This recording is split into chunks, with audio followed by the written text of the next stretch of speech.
Types of registers and records. Is this your last topic? यही लिखा हुआ है ना? Okay done. आज ट्राई करते हैं इस चैप्टर को खत्म करने की। अच्छा, लेंथ वाइज चैप्टर समझ में आ रहा होगा कितना बड़ा है एंड कितने सारे टॉपिक्स है। आज के दिन में ना अभी 2 मेन टॉपिक करने, कॉन्ट्रैक्ट लेबर्स रिलेटेड है, पूरा रजिस्ट्रेशन एंड प्रोसेस, एंड दूसरा फैक्ट्री। फैक्ट्री में अभी तक आप लोगों ने सिर्फ डेफिनेशन पढ़ा था स्टार्टिंग में। अब फैक्ट्री से भी रिलेटेड जो लॉज है that govern the licensing, registration, everything, वो आज के दिन में पढ़ना है। ठीक है, तो ये मेजर चंक है इस चैप्टर का। इसके पहले के क्वेश्चन थोड़े से सिंपल और शॉर्ट है, इसके बाद में ज्यादा कुछ बचेगा नहीं, तो लेट्स ट्राई कि आज फिनिश करते हैं इसको। ठीक है, चलो। तो आप लोगों ने, हमने लास्ट लेक्चर में पढ़ा था, that was very important topic, talking about the leaves. ठीक है, सारे टाइप के एम्प्लॉइज की लीव के बारे में हम लोगों ने बात किया था। प्लस आप लोगों ने इसमें कुछ प्रोविजंस पढ़े थे कि कितनी लीव किसको दी जाती है। ठीक है, एक टॉपिक जो उसमें से अपने को पढ़ना है, एक है आप लोगों का बस एक last topic, that is carry forward of unused leave. ठीक है, अच्छा, now what do you mean by unused leave? देखो, हम लोगों ने लीव अर्न कर ली थी, याद है? हर 20 दिन के ऊपर काम किया होगा, 1 दिन का लीव मिलेगा, वैसे तो लीव हमने अर्न कर दी थी, but due to any reason हम उस लीव को इनकैश नहीं करा पाए थे, हम उस लीव को यूज नहीं करा पाए थे। ठीक है, तो क्या हम ये अनयूज्ड लीव को आगे कैरी फॉरवर्ड कर सकते हैं? यानी अगर छुट्टी आज थी और मैं आज वो छुट्टी नहीं ले पाई, तो क्या मैं बाद में इस छुट्टी को ले पाऊंगी? यस। ठीक है, अब दूसरा सिचुएशन ऐसा भी हो सकता है कि अचानक से आज छुट्टी थी और बहुत काम बीच में आ गया। ठीक है, तो होली है आज, तो क्या करेंगे हम उसका?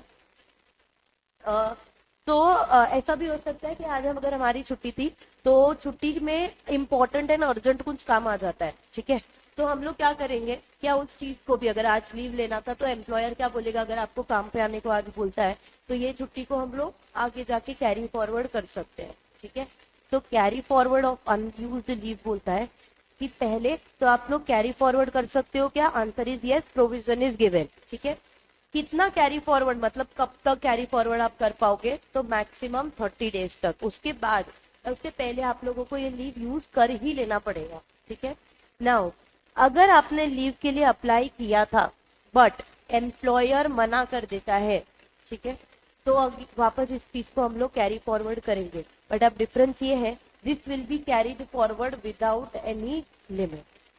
समझ आया? अच्छा, एम्प्लॉय को लीव मिली थी लेकिन उसने आज लीव यूज नहीं किया, can he carry forward that thing? Yes. Maximum time period is 30 days. Okay, employer को उसने लीव अप्लाई किया था, अब ये की सिचुएशन में एम्प्लॉयर की साइड से मना हो गया। ठीक है, अगेन कैरी फॉरवर्ड हो सकता है। यस। अब टाइम लिमिट कितना? अनलिमिटेड टाइम पीरियड तक, there is no time limit. ये समझ में आया? अब आप लोगों का पूरा लीव रिलेटेड टॉपिक पूरा हुआ। ठीक है, now coming to the next topic, अब हम लोग पढ़ने जा रहे हैं। आप लोगों ने इस पूरे कोड में बहुत बार इनका नाम सुना होगा, the ultimate authority which is regarding your inspector cum facilitator. जो इस एक्ट का रजिस्ट्रेशन सब कुछ गवर्न करने का काम करेगा, that is your inspector cum facilitator. ठीक है, अच्छा, कौन होता है ये इंस्पेक्टर? आई टोल्ड यू, जो हम लोगों के ट्रेडिशनली जो इंस्पेक्टर थे ना, उनका हम लोगों ने काम और अथॉरिटी बढ़ाया है एंड उसका नाम हम लोगों ने दे दिया है इंस्पेक्टर कम फैसिलिटेटर। ठीक है, तो the now the next question talks about how they are to be registered. कौन होते हैं ये लोग और क्या काम करते हैं, मतलब इनके पास में हमने क्या पावर दिया हुआ है। ठीक है, अच्छा मुझे बताओ, कौन अपॉइंट करेगा इनको? Who will be that authority जो इनका अपॉइंटमेंट करेगी? गवर्नमेंट होगी, कोई गवर्नमेंट है ना। अभी वो गवर्नमेंट कौन होगी? Will be your appropriate government. ठीक है, तो appropriate government is the one जो इंस्पेक्टर कम फैसिलिटेटर को अपॉइंट करेगा। अच्छा, अपॉइंटमेंट के साथ साथ इनका जुरिस्डिक्शन क्या होगा वो भी कौन डिसाइड करेगा? Again your appropriate government. Jurisdiction के साथ, अरे इंस्पेक्टर है तो कुछ तो पावर मिला रहेगा इसको, तो पावर्स क्या होंगे और कितने पावर्स वो एक्सरसाइज कर सकता है? Again this will be decided by your appropriate government. ये समझ में आया? ओके, कौन होंगे ये इंस्पेक्टर कम फैसिलिटेटर, वो बताओ। गवर्नमेंट की साइड से होगा कि एम्प्लॉयर की साइड से होगा? ऑब्वियसली गवर्नमेंट की साइड से। तो क्या मैं इसको पब्लिक सर्वेंट भी बोल सकती हूँ? बराबर, तो ये होते हैं आपके inspector cum facilitator. Now when the appropriate government will do the appointment, ठीक है, तो ये लोग ना इस एक इंस्पेक्टर को पूरे के पूरे एक स्टेट के लिए भी अपॉइंट कर सकते हैं, या एक पर्टिकुलर इस्टेब्लिशमेंट या फैक्ट्री के लिए भी अपॉइंट कर सकते हैं, या मोर देन वन स्टेट के लिए भी अपॉइंट कर सकते हैं. It totally depends on the appropriate government. उनको किस हिसाब से ज्योग्राफी एरिया और एस्टैब्लिशमेंट लग रहा है उसके हिसाब से दे विल डिसाइड कि एक होल ऑफ द स्टेट के लिए अपॉइंट करे, कि सिर्फ एक पर्टिकुलर जगह के लिए, कि मोर देन वन स्टेट के लिए. समझ में आया? तो ये कुछ आप लोगों का नेक्स्ट टॉपिक होने वाला है, which is inspector cum facilitator. Tell me फटाफट से who is that inspector cum facilitator. Traditionally जो इंस्पेक्टर्स होते थे उनका रोल, उनका गवर्नेंस हमने और स्ट्रॉन्ग किया और उसका नाम रखा इंस्पेक्टर कम फैसिलिटेटर. ठीक है. Who will do the appointment? appropriate government. Who will decide the jurisdiction? Appropriate government. And who will decide the power? That is appropriate government. ठीक है. अच्छा, ये जो पर्सन होंगे, ये जो अथॉरिटी होगी, ये गवर्नमेंट की साइड की अथॉरिटी है. They are not from the side of the employer. ठीक है. ऐसा मान लो कि कोई एक सिचुएशन में जिसमें हम लोग इंस्पेक्टर कम फैसिलिटेटर को अपॉइंट कर रहे थे और ये डायरेक्टली या इनडायरेक्टली बिजनेस के साथ या हमारे एम्प्लॉयर के साथ एसोसिएटेड हो. पॉसिबल? तो क्या आप इसको इंस्पेक्टर कम फैसिलिटेटर बनाओगे? Of course no. देखो, ये चाहिए हमको एकदम इंडिपेंडेंट बंदा. इसका नाम चेंज करके और इसकी अथॉरिटी और पावर क्यों बढ़ाया? अगर हम लोगों को डायरेक्टली या इनडायरेक्टली रिलेटेड ही पर्सन चाहिए होता, या जो पहले लूपहोल्स होता था कि इंस्पेक्टर जो होता था वो मिल जाता था एम्प्लॉयर से, वो तो चाहिए ही नहीं. अगर अभी भी वो चीज कंटिन्यू रखेंगे तो इसका मतलब क्या? समझा? Now as he is from the government side, he is also called as a public servant. इतनी बात क्लियर हुई? अच्छा, एक बार तो अभी ना यार कैसे जाएगी. अप्रोप्रिएट गवर्नमेंट ने इस इंस्पेक्टर कम फैसिलिटेटर को अपॉइंट कर दिया. ठीक है. अब इसको क्या काम करना है वो सुनो. नाम में दिया हुआ inspector. I stand for inspector. I stand for inspection. बराबर. मतलब ये ना अपने हिसाब से रैंडमली कुछ इस्टेब्लिशमेंट को या फैक्ट्रीज को सिलेक्ट करेगा. ठीक है. इन लोगों का ऑनलाइन इंस्पेक्शन कराया जाएगा. ठीक है. Online inspection. Inspection first of all, inspection का मतलब समझता है चेकिंग करना, वेरीफाई करना, सब कुछ. ठीक है. तो ये जो पर्सन होंगे ना, once he is appointed for the whole of the state or whatever एवर, ये लोग I stands for inspector, I stands for inspection that they will do. अब इंस्पेक्शन में they can randomly select such type of organization, establishment or factories that are appropriate that inspector wants to investigate. अभी investigation और inspection होगा online web based system पे, and then report भी दिया जाएगा. ठीक है. तो इन केस की कोई नॉन कंप्लायंस में है या कुछ प्रॉब्लम दिखाई देती तो पहले ना हम लोग ऑनलाइन सब कुछ इंस्पेक्शन कर लेंगे. उसके बाद अगर जरूरत लगती ना कि इस्टेब्लिशमेंट में जाना ही चाहिए, कि इस इस्टेब्लिशमेंट में तो जाना ही पड़ेगा, तो वहां पे भी हम लोग जाके फर्दर इंक्वायरी इंस्पेक्शन करेंगे. ये समझ में आया? Now tell me what the powers as considering this inspector, what are the powers that he should get. आप लोगों ने कोई भी टॉपिक में कभी भी सर्च एंड सीजर का प्रोविजन पढ़ा है? सर्च एंड सीजर पढ़ा हुआ है? पता है अथॉरिटी एक प्लेस पे एंटर करता है, फिर वो सर्च करता है और कुछ उसको डॉक्यूमेंट जैसे मिलते तो वो लोग इंस्पेक्ट करने के लिए लेके आते हैं सीज करके. बस that are the main powers. कुछ उसी चीज को इन लाइन रखते हुए इसके मेन पावर्स हम लोग पहले डिकोड करते हैं. ठीक है. अभी मेन पावर्स मतलब पहला, ऑनलाइन इंस्पेक्शन किया, अगर ऑनलाइन सब कुछ बराबर था तो जाने की जरूरत है क्या फिजिकली या पर्सनली? नहीं. लेकिन ऑनलाइन इंस्पेक्शन के बाद पता चलता है कि कुछ तो गड़बड़ है, तो ये इंस्पेक्टर क्या करेगा? उस प्रेमाइसिस में क्या करेगा? सबसे पहले एंट्री करेगा. बराबर. जहां पे भी वो फैक्ट्री एस्टैब्लिशमेंट सिचुएटेड है उधर पहले क्या करने का? एंटर करने का. एंटर करने के बाद में क्या होगा? Obviously he will search that thing. अच्छा, यहाँ पे सर्च किससे रिगार्डिंग होगा? फैक्ट्री में या एस्टैब्लिशमेंट में उसको वर्कर की सेफ्टी या वर्कर की हेल्थ या वर्किंग कंडीशन के बारे में ऐसा कुछ पता चला है जो मेंटेन होना चाहिए था और एक्चुअल में मेंटेन हुआ नहीं है. पॉसिबल. तो जो सर्च हम लोग यहाँ पे करेंगे वो सर्च किसके रिगार्डिंग होगा? It will B regarding all this things only, that is safety, health and working condition. अच्छा, सेफ्टी में एक चीज ये पता चली कि जिस मशीनरी पे काम हो रहा था वो पूरी की पूरी मशीनरी ही डिफेक्टिव है और एम्प्लॉयर ने बहुत टाइम से इसका रिपेयरिंग मेंटेनेंस नहीं कराया. ठीक है. तो immediately inspector will order the employer to do that repairing and maintenance, और अगर जरूरत पड़ी तो पूरे के पूरे मशीन को ही रिप्लेस करके नई मशीन लेके आओ. समझा? नेक्स्ट वाला पॉइंट बोलता है. तो एंट्री हो गया, सर्च हो गया. अभी वहां पे हम लोगों ने ना जो भी एविडेंसेस थे वो कलेक्ट करना चालू किया, देखा कौन सी मशीनरी में प्रॉब्लम है, कहाँ पे इंस्पेक्शन करना चाहिए वो. देन नाउ द फोर्थ, अच्छा उस फैक्ट्री में एस्टेब्लिशमेंट में वर्कर्स एंड एम्प्लॉयज काम कर रहे होंगे, ठीक है, क्या हमको इनका स्टेटमेंट ऑन रिकॉर्ड लेना चाहिए अगर जरूरत लगती है तो? देखो एक्चुअल में उनको safety health condition properly provide हो रही है कि नहीं, वो बेटर कौन बता पाएगा? Of course the employee. तो इनका भी स्टेटमेंट ऑन रिकॉर्ड लिया जाएगा, ठीक है। देखो कौन से प्रोविजन हुए अभी तक, पहले एंट्री करने का, सर्च करने का, search with respect to safety health and working condition, of course जिसके लिए कोड बना हुआ है उसी के लिए काम होगा। देन एविडेंसेस मिले तो एविडेंसेस कलेक्ट करो, जो भी लोग वहां पे प्रेजेंट होंगे उस लोगों का, आप लोगों को स्टेटमेंट देने का। एंड अगर आप लोग को वहां पे कोई डेंजरस मशीन या आर्टिकल या कुछ चीज दिखता है ना, तो हमारा या तो इंस्पेक्टर वो डेंजरस आर्टिकल को डिटेन कर लेगा, डिटेन करना मतलब अपने पास में लेके आ जाएगा, या फिर उस आर्टिकल को डिसमेंटल किया जाएगा। डिसमेंटल मतलब तुरंत ऑन द स्पॉट डिस्ट्रॉय कर दो, समझ आया? तो ये हुए उसके main powers. Okay, now legal power is also given to him. अच्छा, जब वो फैक्ट्री या एस्टेब्लिशमेंट में जाता है तो क्या जरूरी है कि हर एक एम्प्लॉयर उसको फुल कोऑपरेशन और सपोर्ट प्रोवाइड करेगा? नहीं, नॉट पॉसिबल, ठीक है। तो अगर इंस्पेक्शन एंड इंक्वायरी के टाइम पे जब वो इंस्पेक्टर अपना पावर यूज कर रहा है और अगर कोई भी सपोर्ट या कुछ भी चीज नहीं मिलती, तो directly this will be considered as an offence, ठीक है, under your IPC, that is your Indian penal code. And directly फिर उस पर्सन को ना जो कोऑपरेशन नहीं कर रहा उसको डायरेक्टली पेनल्टी लगाया जाएगा, या जो भी अप्रोप्रिएट अथॉरिटी सुटेबल मानता है वो चीज किया जाएगा।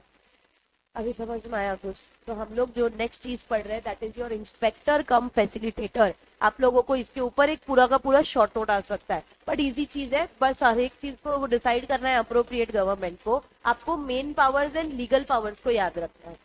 इतना क्लियर है? देखते हैं फटाफट से। Now let's see. So inspector cum facilitator, अपने यहाँ पे लिख देते हैं कि short note can be asked.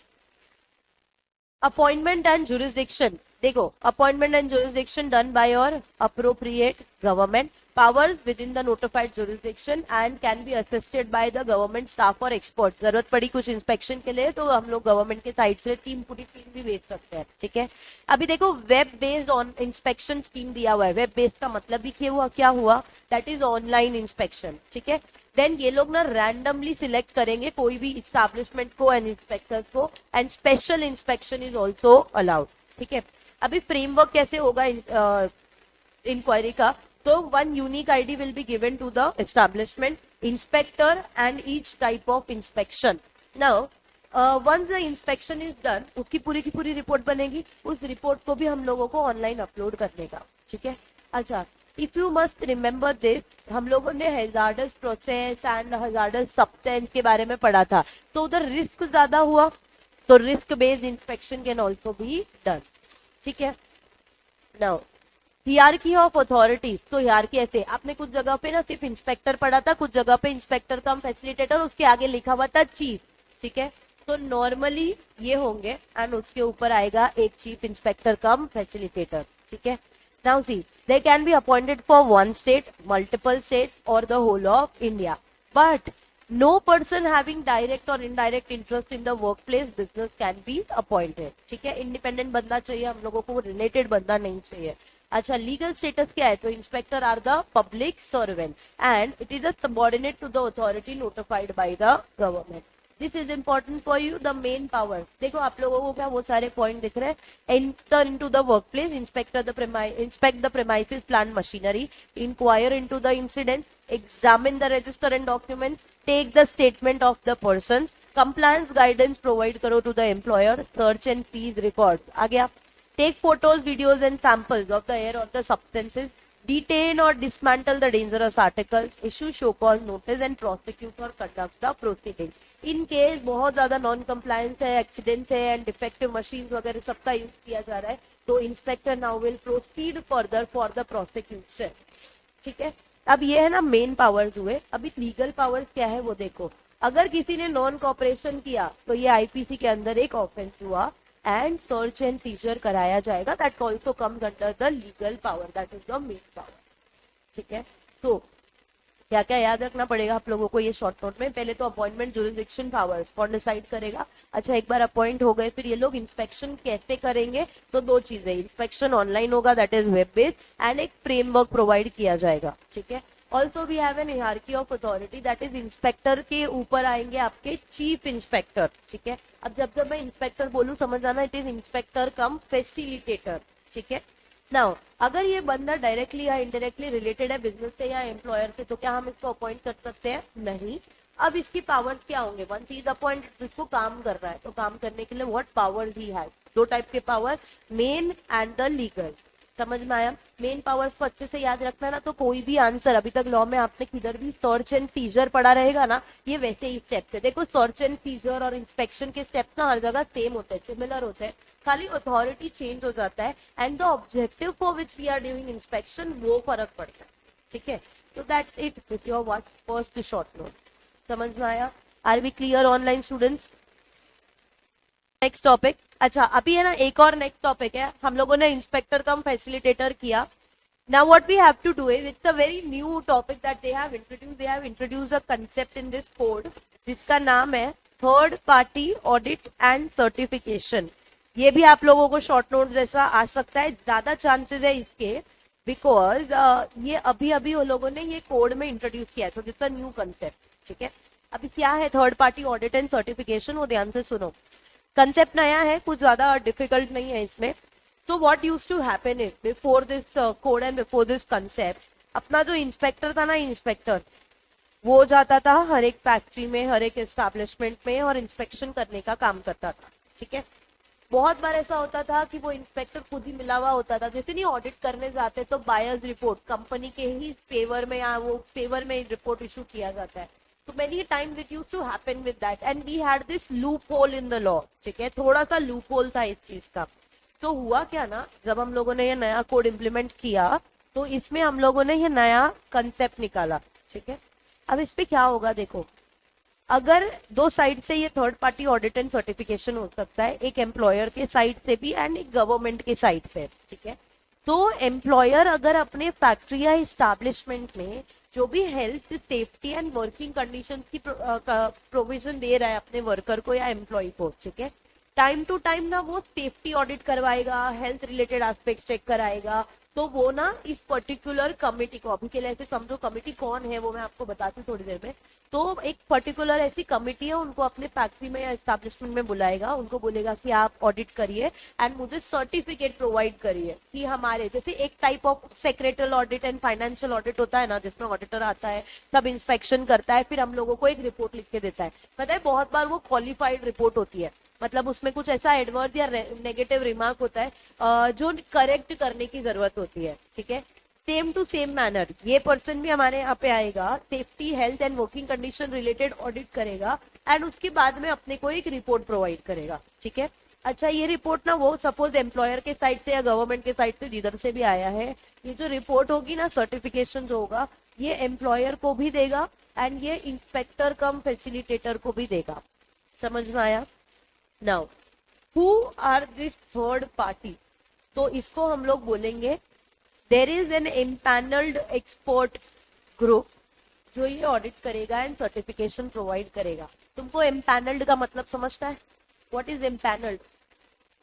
देखो गवर्नमेंट है ना, एक लिस्ट ऑफ पर्सन होते हैं, एक पैनल होता है जिसमें से लोगों को सिलेक्ट करते हैं, उसको एम्पैनल्ड बोला जाता है, ठीक है। सो वी हैव, आपने एम्पैनल्ड मीडिएटर सुना होगा शायद, कि गवर्नमेंट के ना एक एम्पैनल्ड मीडिएटर, एक पैनल रहता है, वहां पे वो लोग उस पर्सन को, अलग अलग टाइप के पर्सन एंड अलग अलग एक्सपीरियंस एंड एक्सपर्टीज वाले लोग होते हैं। अब जिस काम में हम लोगों को जिस पर्सन की हेल्प चाहिए रहती है, तो जो एक्सपर्ट होता है हम लोग उसी को ही सिलेक्ट करते हैं एंड उसको काम देते हैं आगे का, ठीक है। तो ऐसे समझ लो, list of persons having expertise and experience in different different field, ठीक है।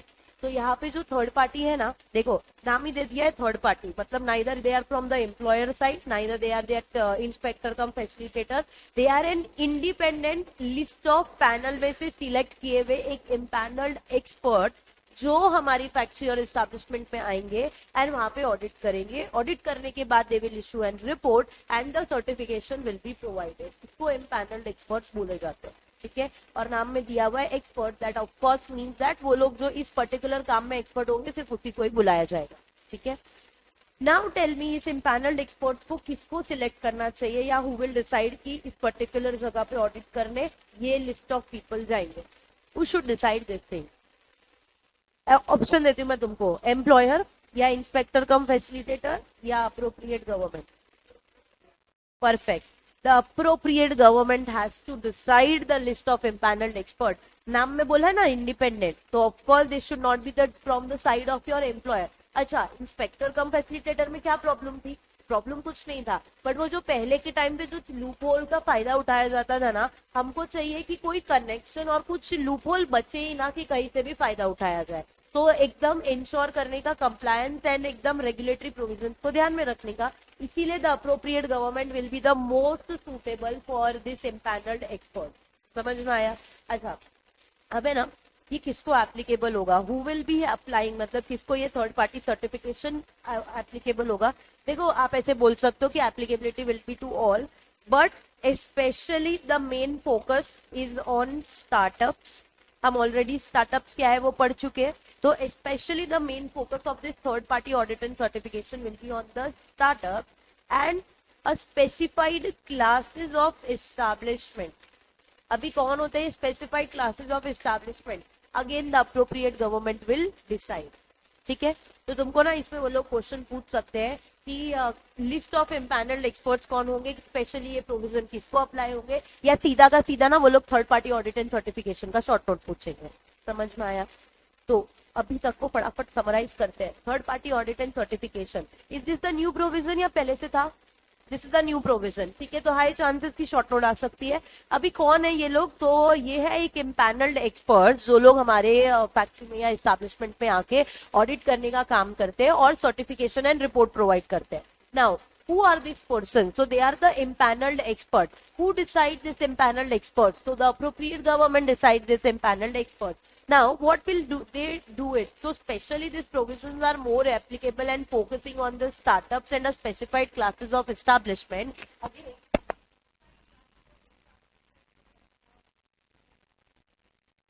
so this specified classes of establishment means जो अगेन एक लिस्ट होगी जो हमारा अप्रोप्रिएट गवर्नमेंट ही डिसाइड करेगा और अप्रोप्रिएट गवर्नमेंट ही देगा। ठीक है, now what are their duties? चलो, एम्पैनल्ड एक्सपर्ट्स कौन है वो समझ गया, कौन अपॉइंट करेगा वो समझ गया, third party audit and certification क्या होता है वो समझ गया। क्या ड्यूटीज रहेंगी इनकी वो बताओ। अगर किसी स्टार्टअप पे चलो इनको अपॉइंट किया, चलो अगर एम्प्लॉयर ने डिसाइड किया कि हमको अपने स्टार्टअप का ये ऑडिट एंड सर्टिफिकेशन करवाना है, तो who will decide that this is decided? अब इनको आके क्या करना है वहां पे? What they will do? देखो, हाँ, पहले हम लोग ऑडिट करने का काम करेंगे, तो पहले ना आप ऐसे बोल सकते हो कि हम लोग सिलेक्शन करेंगे जिस जगह पे जाना है उसका, देन हम लोग है ना प्रॉपरली सारे के सारे सेफ्टी मेजर्स क्या है, हेल्थ मेजर्स क्या है, वर्किंग कंडीशन, वेलफेयर कंडीशन क्या है, इस कोड के अंदर उस सारे की एक लिस्ट बनाएंगे, उसको हम लोग करेंगे, इसके हिसाब से ऑडिट किया जाएगा। ठीक है, अब ऑडिट हो गया तो सर्टिफिकेशन मिलेगा अपने को, जैसे ऑडिट रिपोर्ट मिलती है वैसे सर्टिफिकेशन मिला। नाउ जो भी रिपोर्ट एंड सर्टिफिकेशन बनेगा, they will also provide to the employer as well as inspector cum facilitator. So this is your next short note of third party audit and certification. ठीक है, तो हम ना यहाँ पे लिखते हैं न्यू कॉन्सेप्ट, तो short note can be asked. ठीक है, more chances of asking this short note. देखते हैं, फटाफट से पढ़ते हैं। So now see, the third party audit and certification introduces the concept of third party audit and certification that shifts the part of oversight responsibility from government inspectors to your empaneled experts. ठीक है, अभी empanelment, experts empaneled by the government, prescribed qualification and experience होगा।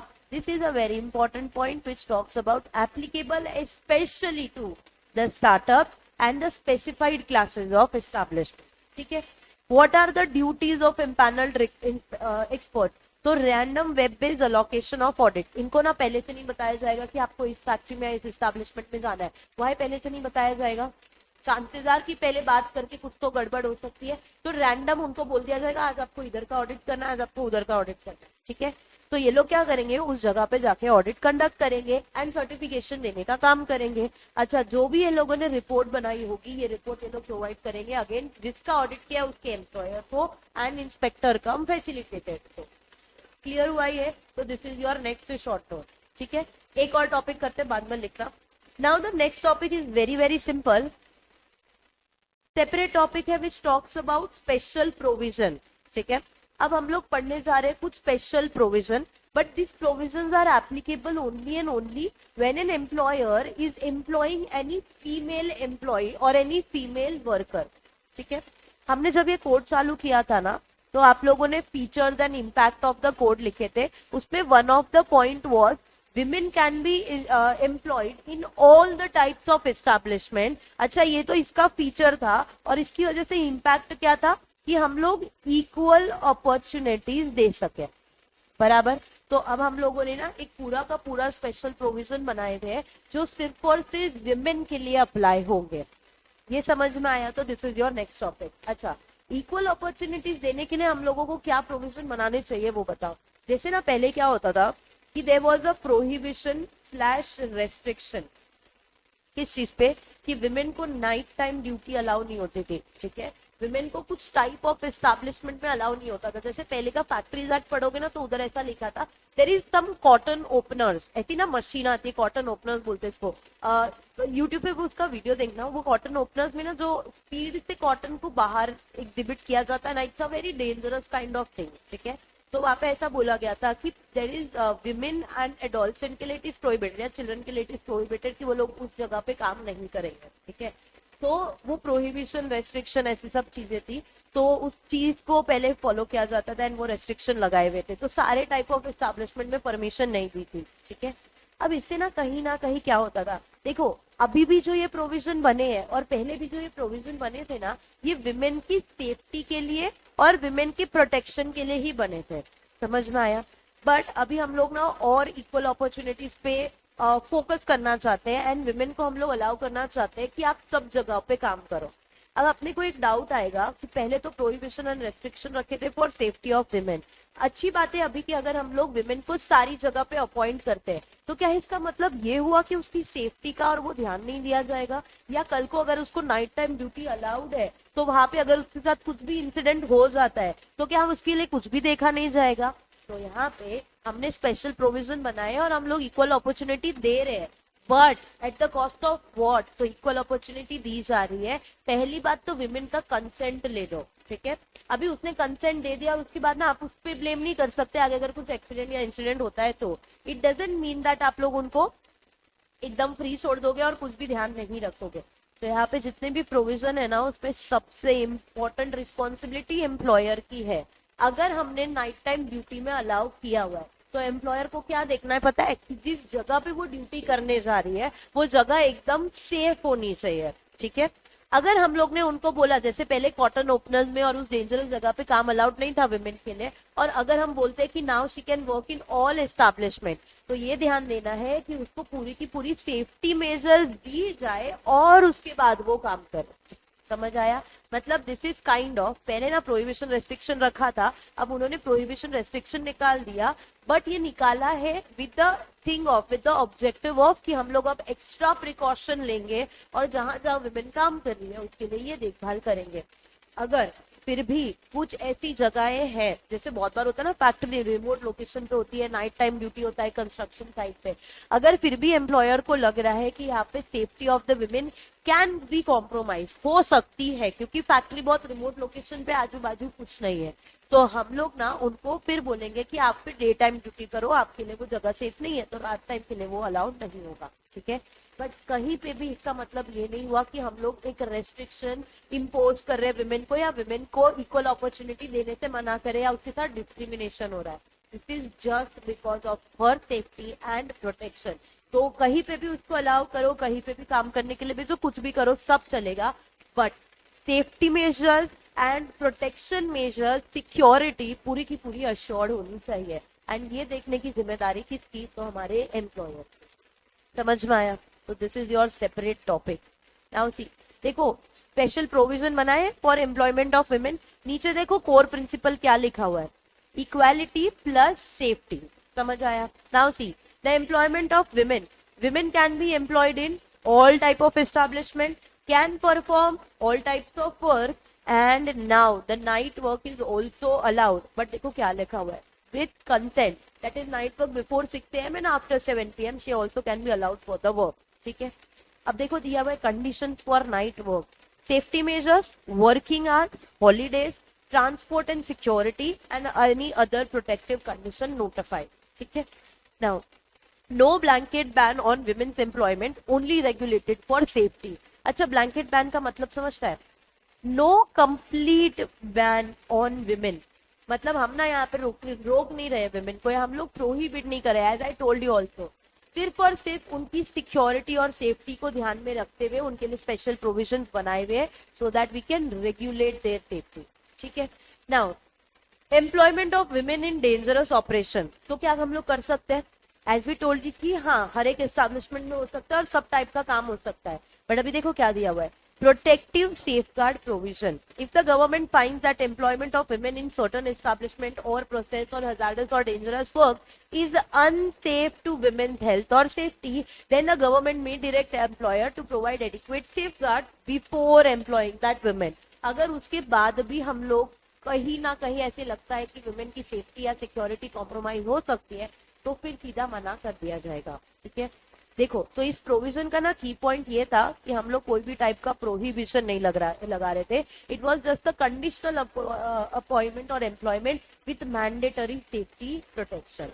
ये समझ में आया? तो जैसे आप लोगों ने अभी विमेन के लिए पढ़ा ना, वैसे अभी हम लोग जब नेक्स्ट टॉपिक पढ़ेंगे ना, वो बनेगा सिर्फ और सिर्फ कॉन्ट्रैक्ट लेबर्स के लिए. ठीक है.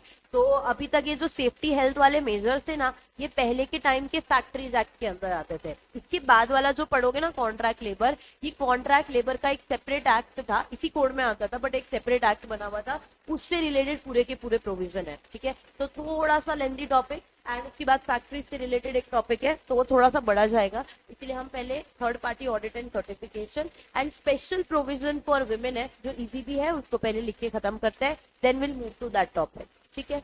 I hope you are clear with this. Any doubt please ask.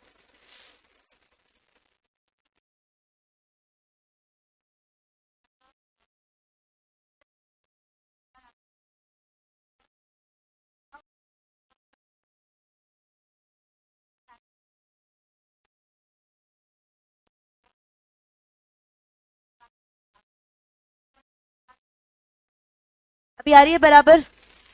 M I clear now? Am I audible now properly? तो एक बार वापस से बोलते क्या बोल रहे थे हम लोग. तो हम लोग बात कर रहे थे अबाउट कॉन्ट्रैक्ट लेबर के स्पेशल प्रोविजन किस पे एप्लीकेबल होते हैं. तो एक उस एस्टैब्लिशमेंट में जहां पे 50 और मोर कॉन्ट्रैक्ट लेबर अपॉइंट हो रहे हैं. ठीक है. एक उस कॉन्ट्रैक्टर के ऊपर जो 50 और मोर कॉन्ट्रैक्ट लेबर अपॉइंट कर रहा है, सप्लाई कर रहा है. ठीक है. अब ये 50 और मोर कौन से दिन का काउंट करोगे? तो it will be counted on any day preceding 12 month. ये तो क्लियर है? ओके. सो पहले ये एप्लीकेबिलिटी देख लो. So applicability says that every establishment where 50 or more contract laborers are employed or were employed, every manpower supplier contractor who has employed 50 or more contract labor, क्या लिखा हुआ है? On any day preceding 12 months. इतना तक बात clear है? तो हमने बात कर ली यहाँ पे एप्लीकेबिलिटी के बारे में. अब इधर से काम की चीज शुरू हो रही है, ध्यान से सुनना. तो एप्लीकेबिलिटी वॉज सिंपल. अब हम लोग बात करेंगे about the non applicability of this provisions. ठीक है. मतलब ये जो कॉन्ट्रैक्ट लेबर के प्रोविजन बने वो किस पे एप्लीकेबल नहीं होंगे. ओके. दो जनों पे एप्लीकेबल नहीं होगा, मतलब दो टाइप के बिजनेसेस पे एप्लीकेबल नहीं होगा. एक जो इंटरमिटेंट नेचर के हैं एंड एक जो कैजुअल नेचर के हैं. ओके. पहले समझो, मैं सब समझा रही हूँ तुमको, कौन इंटरमिटेंट कौन casual nature. So the provisions of contract labor will not be applying to one the establishment which is of your intermittent nature and one which is of the casual nature. ठीक है. अब दोनों term को समझना.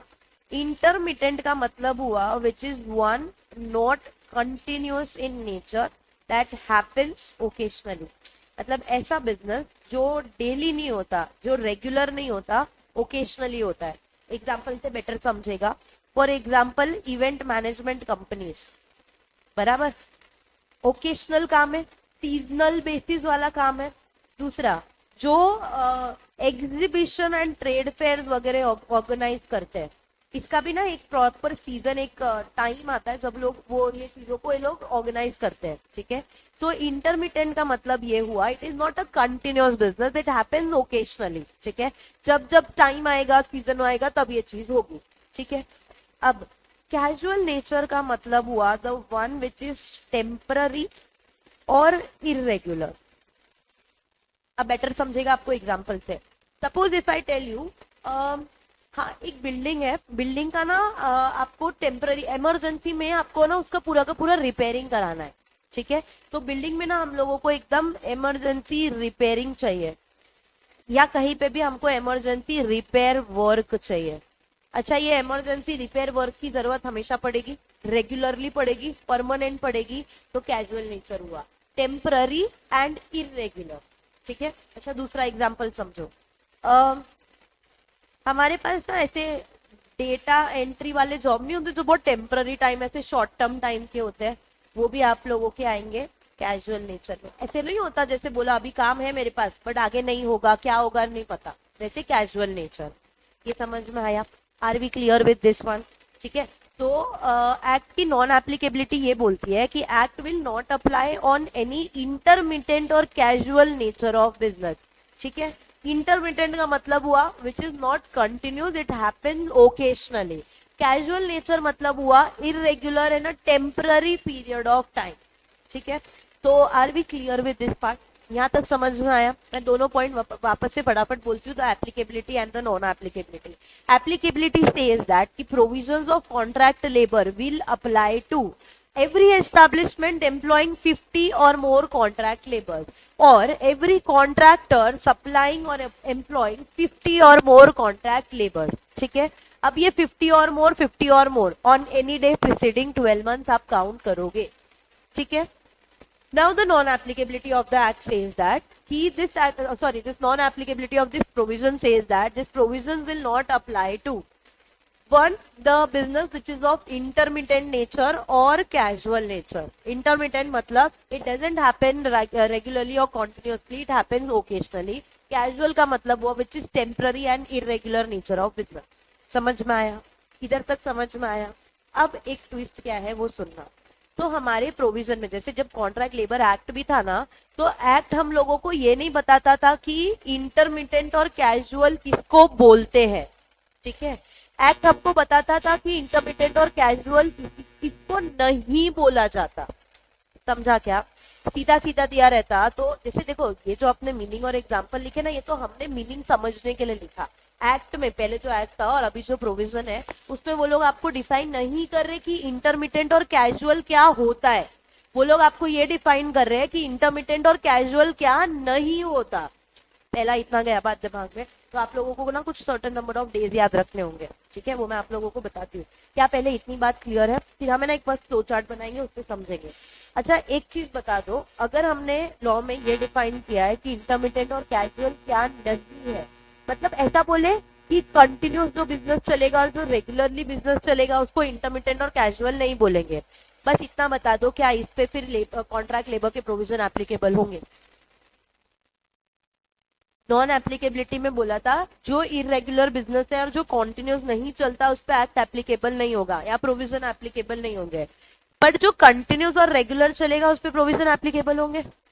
Of course yes ना, तो that is the main point. कुछ गया दिमाग में? पहले सुन लो प्रोविजन क्या दिया हुआ है, फिर हम लोग वापस से इस चीज को समझते हैं। अब देखो क्या बोलते हैं।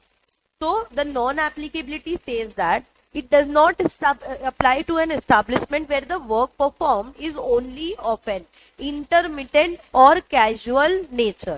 इतनी बात क्लियर है? अभी देखो, now see what they have given.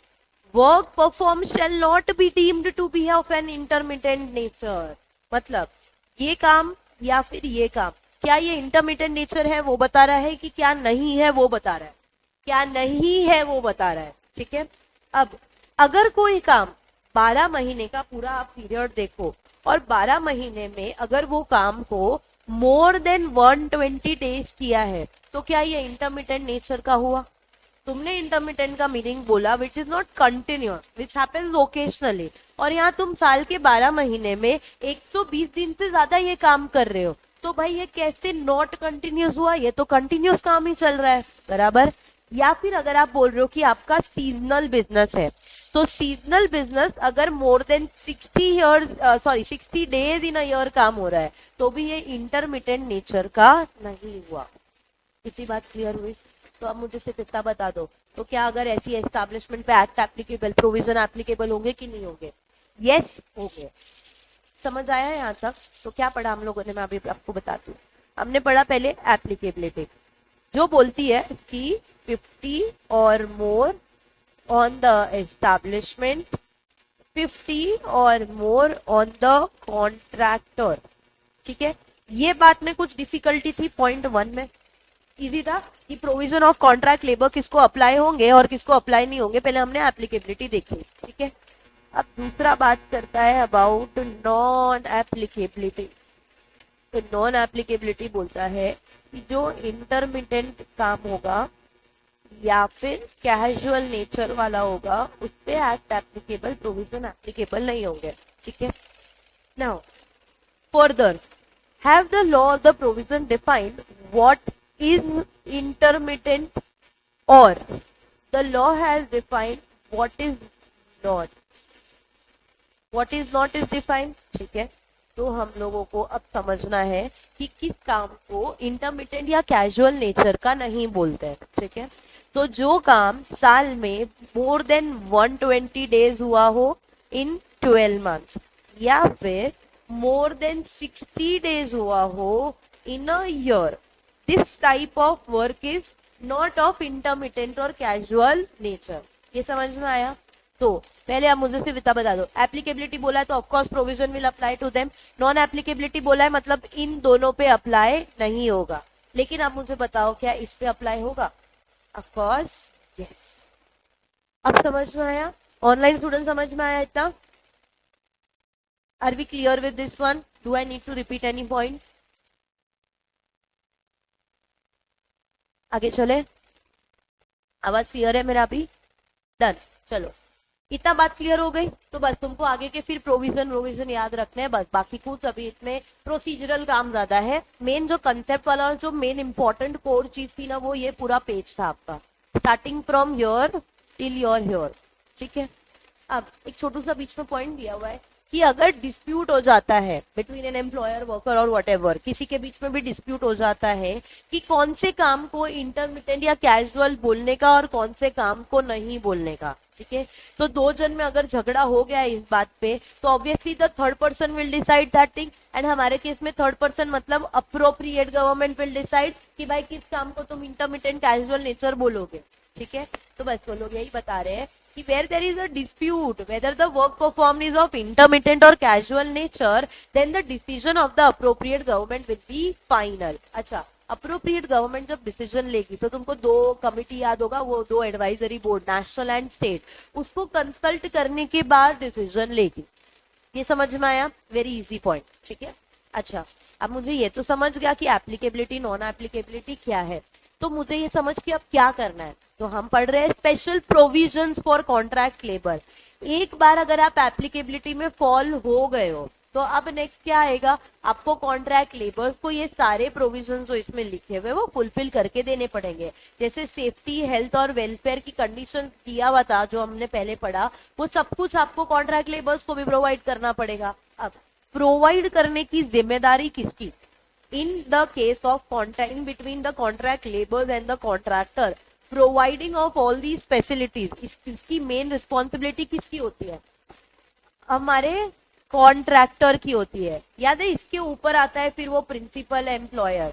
तो कॉन्ट्रैक्ट लेबर के लिए जो उसका एम्प्लॉयर हुआ वो हुआ कॉन्ट्रैक्टर, बराबर। अच्छा, अब क्या हमको ऐसा लॉजिकली कॉन्ट्रैक्टर को रजिस्ट्रेशन या उस एस्टैब्लिशमेंट को रजिस्ट्रेशन या लाइसेंस प्रोवाइड करना चाहिए?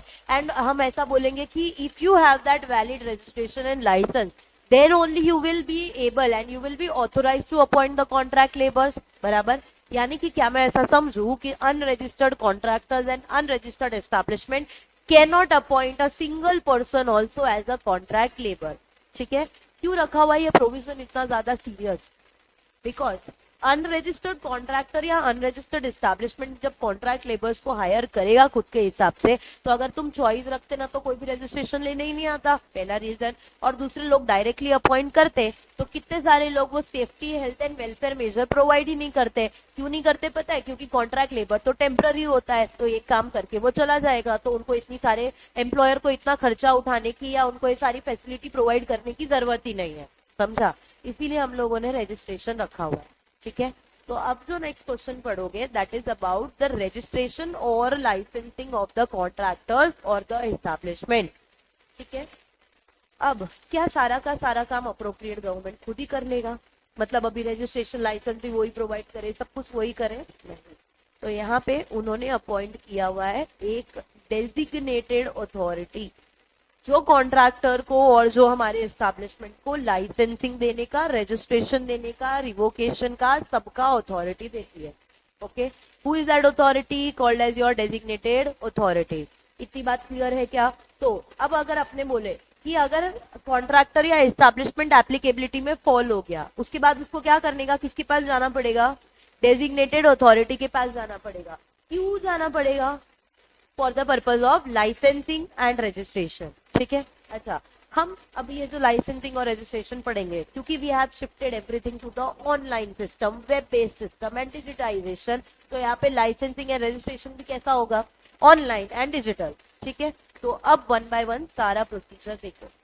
देखो ये लोग ने दिया हुआ है appointment of designated authority. Appropriate government may by order appoint the gazetted officers plus specify the limits of their jurisdiction plus vest them with the power। देखो लिखा है registration plus revocation of license के लिए, ठीक है। Now licensing of contractors, क्या है इस प्रोविजन का मेन इंपॉर्टेंस? तो it's a core compliance provision which says that the regulating the licensing of contractors engaging the contract labor, ठीक है। अच्छा, इसका जनरल रूल ये बोलता है कि no contractor shall either supply, engage or contract labour or execute work through the contract labour unless and until they have taken the licence from the designated authority. Simple, मैंने आपको बता दिया, establishment हो कि कॉन्ट्रैक्टर हो, जब तक वो लोग लाइसेंस नहीं लेंगे तब तक वो लोग एक भी कॉन्ट्रैक्ट लेबर को ना हायर कर सकते हैं, ना सप्लाई कर सकते हैं, ना उनको कुछ काम दे सकते हैं। Very simple. Now issue of licence, तो लाइसेंस कब इशू किया जाएगा? ऑफ कोर्स जब सारी कंडीशंस फुलफिल होगी तभी लाइसेंस को इशू किया जाएगा। एंड लाइसेंस में क्या लिखा होगा? तो कंडीशन ये होगी कि आप कितने कॉन्ट्रैक्ट लेबर्स अपॉइंट करते हो, द नंबर, एंड आपको जो सिक्योरिटी डिपॉजिट अमाउंट देना है, ठीक है। अब आपको नंबर ऑफ कॉन्ट्रैक्ट लेबर समझ गया होगा, कंडीशन जब फुलफिल होगी तभी हम लोग लाइसेंस देंगे, वो समझ गया होगा। अब सिक्योरिटी डिपॉजिट का मतलब क्या? इसका मतलब ये है कि जब कॉन्ट्रैक्टर लाइसेंस देने आएगा तो उसको कुछ amount as a security deposit देना है, ठीक है। अच्छा, किसको देना है? Of course that designated authority and that appropriate government.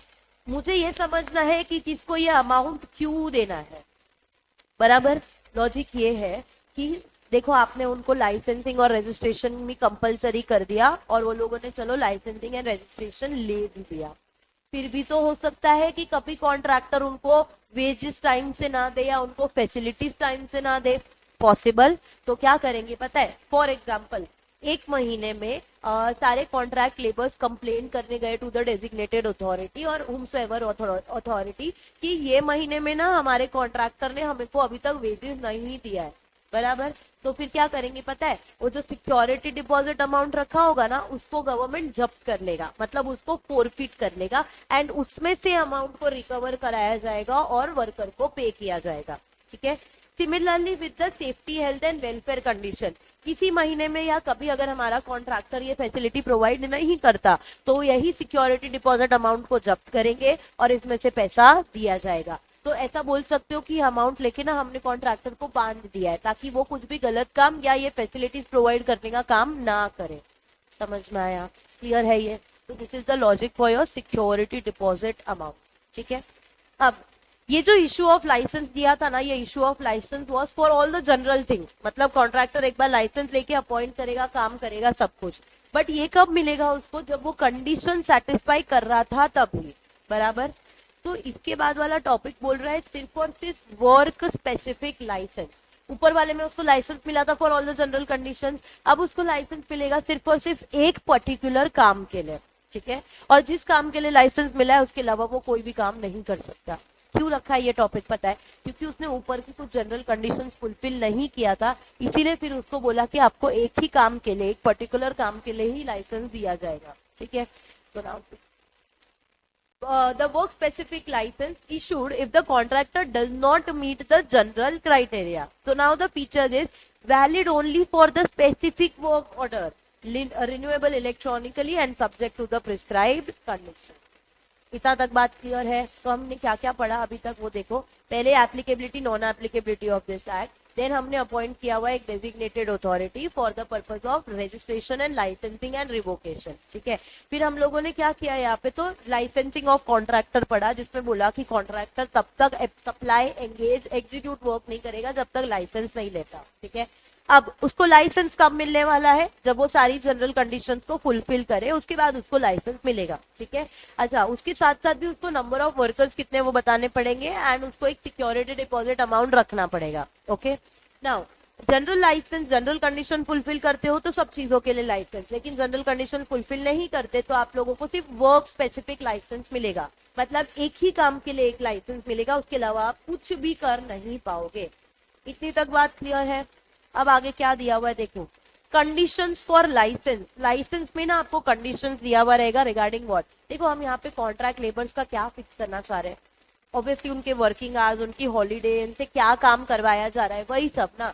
तो क्या लिखा हुआ होगा इधर देखो, hours of work, fixation of wages and essential amenities or the welfare facilities, simple. Authority to grant the licence. अच्छा, अगर हमारी एस्टैब्लिशमेंट या कॉन्ट्रैक्टर सेंट्रल लेवल पे आते हैं तो central authority will be the appropriate to grant the licence. अगर state पे आते तो स्टेट अथॉरिटी, बराबर। लेकिन एक कॉन्ट्रैक्टर या एस्टैब्लिशमेंट मल्टीपल स्टेट में है तो कौन आएगा? Again central authority. अच्छा, सेंट्रल अथॉरिटी लाइसेंस तो देगा but only after in consultation with the state authority. समझ में आया? अभी देखो, so authority to grant the license, if it's a central jurisdiction then licensed by the central government authority. If it's the state jurisdiction, the license is by the state authority. But if it is a multi-state or a all India license, again the contractor is working in multiple states or the whole of India, license from the central designated authority, and the central authority must consult the state authorities electronically before issuing the license. इतनी बात clear हुई?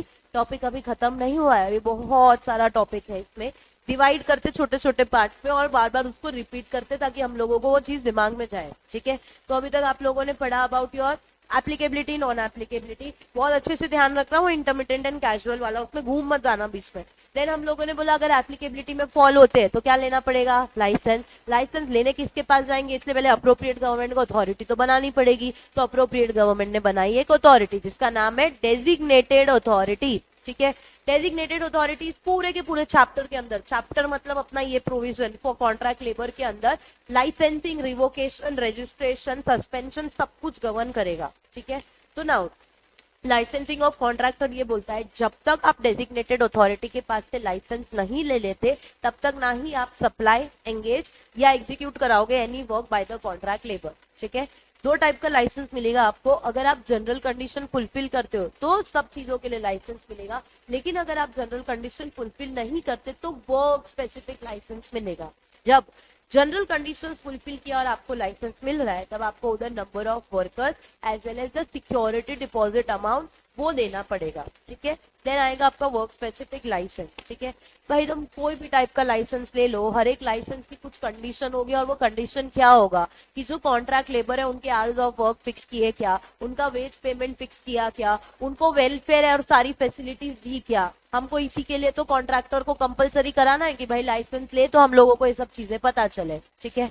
अब licence देने का काम करेगा कौन? तो अगर सेंट्रल पे आ रहा है तो authority will be your central government authority, अगर स्टेट बेसिस पे है तो स्टेट वाली, लेकिन मल्टी स्टेट या ऑल ओवर इंडिया वाली है तो again central authority but only after consultation with the state authority. इतनी बात क्लियर है? ओके, तो हम पहले इतना लिखते हैं देन हम लोग आगे जाएंगे। प्लीज एकदम अच्छे से और ध्यान से लिखना।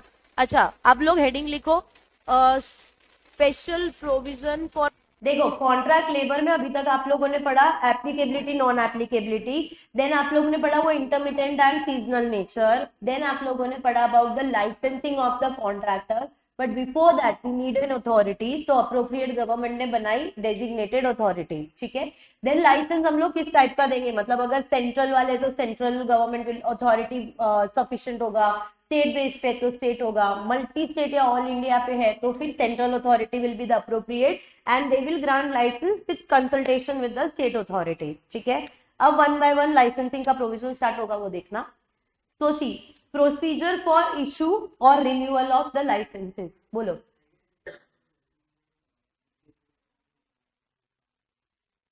है एप्लीकेबिलिटी वाला ये लिख तो दिया, एकदम स्टार्टिंग में वही लिखा है, special provision for contract labour. नहीं वो हो गया है, स्टार्टिंग में ही लिखा था हम लोगों ने। चलो अभी देखो, तो प्रोसीजर फॉर इशू और रिन्यूअल ऑफ लाइसेंस, ठीक है। देखो फर्स्ट टाइम जब कॉन्ट्रैक्टर आएगा डेजिग्नेटेड अथॉरिटी के पास में, तो that is the issue of licence. Renewal मतलब जैसे 5 साल के लिए अगर वो लाइसेंस मिला है तो टाइम टू टाइम फिर उसको आके रिन्यू करवाना पड़ेगा, ठीक है। अच्छा मुझे ये बताओ, अगर रजिस्ट्रेशन नहीं हुआ कॉन्ट्रैक्टर का, ठीक है, मतलब अभी तक उसने रजिस्ट्रेशन नहीं लिया है, can he supply or engage any contract labour? No. Can he execute any work on behalf of the contract labour? No. समझा? तो अब देखो procedure for issue and renewal. Now the nature of this provision, मतलब ना आप लोगों को अब जो हम लोग पूरा टॉपिक पढ़ेंगे ना वो आपको ये बताएगा कि आप लोग ऑनलाइन अप्लाई करोगे, चाहे इशुएंस ऑफ लाइसेंस हो कि रिन्यूअल हो। दूसरा कितने टाइम की वैलिडिटी रहेगी उस लाइसेंस की वो बताया जाएगा, who will be the authority वो बताया जाएगा, एंड लाइसेंस इशू किया उसके बाद में पता है, जैसे हमने एक रजिस्ट्रेशन पढ़ा था ना एस्टैब्लिशमेंट का, उसमें था रिवोकेशन सस्पेंशन ऑफ लाइसेंस, ठीक है। तो उस केस में क्या होगा वो यहाँ पे बताया जाएगा। And amendment to the licence, amendment का मतलब क्या हुआ, चेंजेस। तो ऑलरेडी अगर आपको लाइसेंस दिया उस टाइम पे आपके लाइसेंस की जो भी डिटेल थी, अगर उसमें कुछ चेंज हुआ है तो क्या आपको वापस अथॉरिटी को बताना पड़ेगा? Of course yes. तो ये जो हम लोग पूरा टॉपिक पढ़ेंगे, प्रोसीजर पढ़ेंगे, उसमें आपको ये सारे प्रोविजंस कवर हो जाएंगे and that is your nature of the provision, ठीक है। नाउ मोड ऑफ एप्लीकेशन, क्या होगा mode of application? Online, electronically. Then form and manner, मतलब कौन से फॉर्म में करोगे एंड किस मैनर में करोगे, this will be by the appropriate government, मतलब as prescribed by the appropriate government, ठीक है। Now particulars to be furnished, जब लाइसेंस लेने जाएंगे ना तो उसमें आप क्या क्या डिटेल्स एंड इंफॉर्मेशन दोगे। पहला, आप कितने नंबर ऑफ कॉन्ट्रैक्ट लेबर्स को अपॉइंट कर रहे हो, हायर कर रहे हो, ठीक है। आप उनसे कौन सा काम करवाने वाले हो, मतलब nature of the work perform, ठीक है। थर्ड, अच्छा जो नंबर ऑफ कॉन्ट्रैक्ट लेबर्स है उसमें ये भी हो सकता है कि इंटर स्टेट माइग्रेंट वर्कर्स हो, पॉसिबल, तो आपको यहाँ पे details of that inter state migrant worker भी देने का, ठीक है। तो that is your particulars of the work perform, ठीक है। साथ साथ में ना याद ही करते जाओ इस चीज को, एकदम छोटा छोटा सा।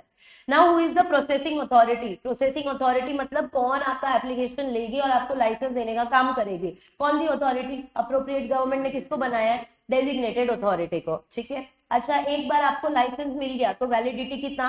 5 साल, ठीक है। Now if there is any amendment to the licence, amendment का मतलब क्या हुआ?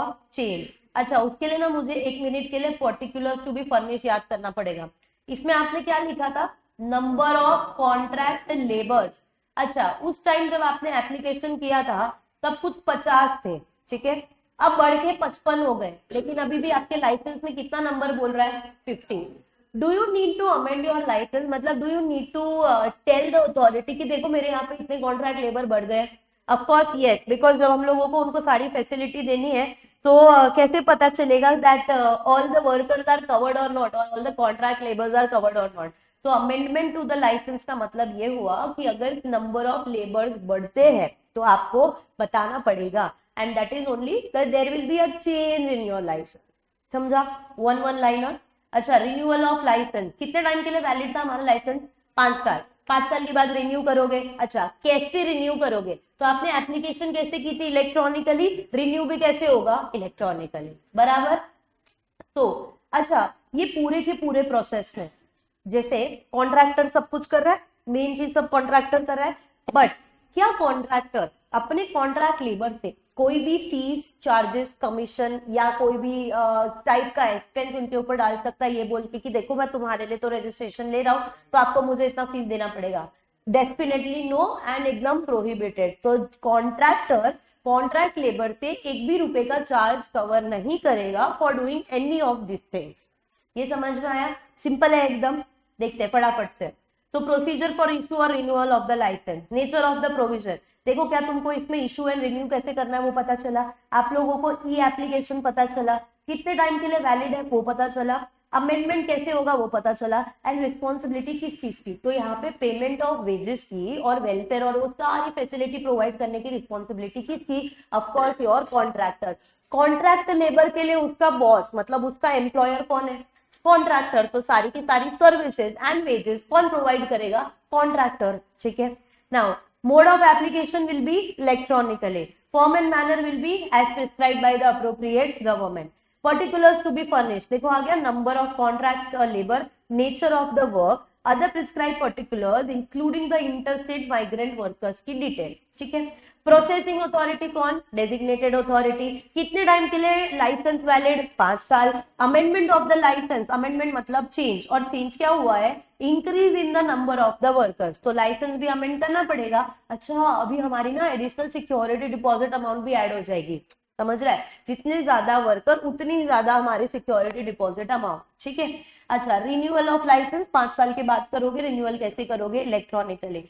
Now note one thing, contractor shall not charge directly or indirectly any fees, commission or cost from the contract labor. Very clear. Next देखो, information regarding work order to be given to the appropriate government। अभी work order का मतलब क्या हुआ वो समझो। हमारा contractor है और कॉन्ट्रैक्टर को काम मिला है कहीं से, ठीक है, किसी एम्प्लॉयर ने या किसी ने उसको काम दिया है, ठीक है, तो इसको काम मिला। अच्छा काम मिलेगा मतलब वो कॉन्ट्रैक्टर रॉ मटेरियल सप्लाई करेगा, गुड सप्लाई करेगा, साथ ही में कॉन्ट्रैक्ट लेबर्स भी सप्लाई करेगा, ठीक है। तो उसको जो भी काम मिलता है ना, contractor has to inform about this work to the authority again. समझा? कोई भी काम मिलने से पहले कॉन्ट्रैक्टर को अथॉरिटी को इन्फॉर्म करना पड़ेगा। ये बात समझ में आई? क्यों इन्फॉर्म करेगा? ऑफ कोर्स काम हो रहा है तो कॉन्ट्रैक्ट लेबर अपॉइंट होंगे, उनको सारी सर्विसेज प्रोवाइड करनी है तो बताना तो पड़ेगा ना।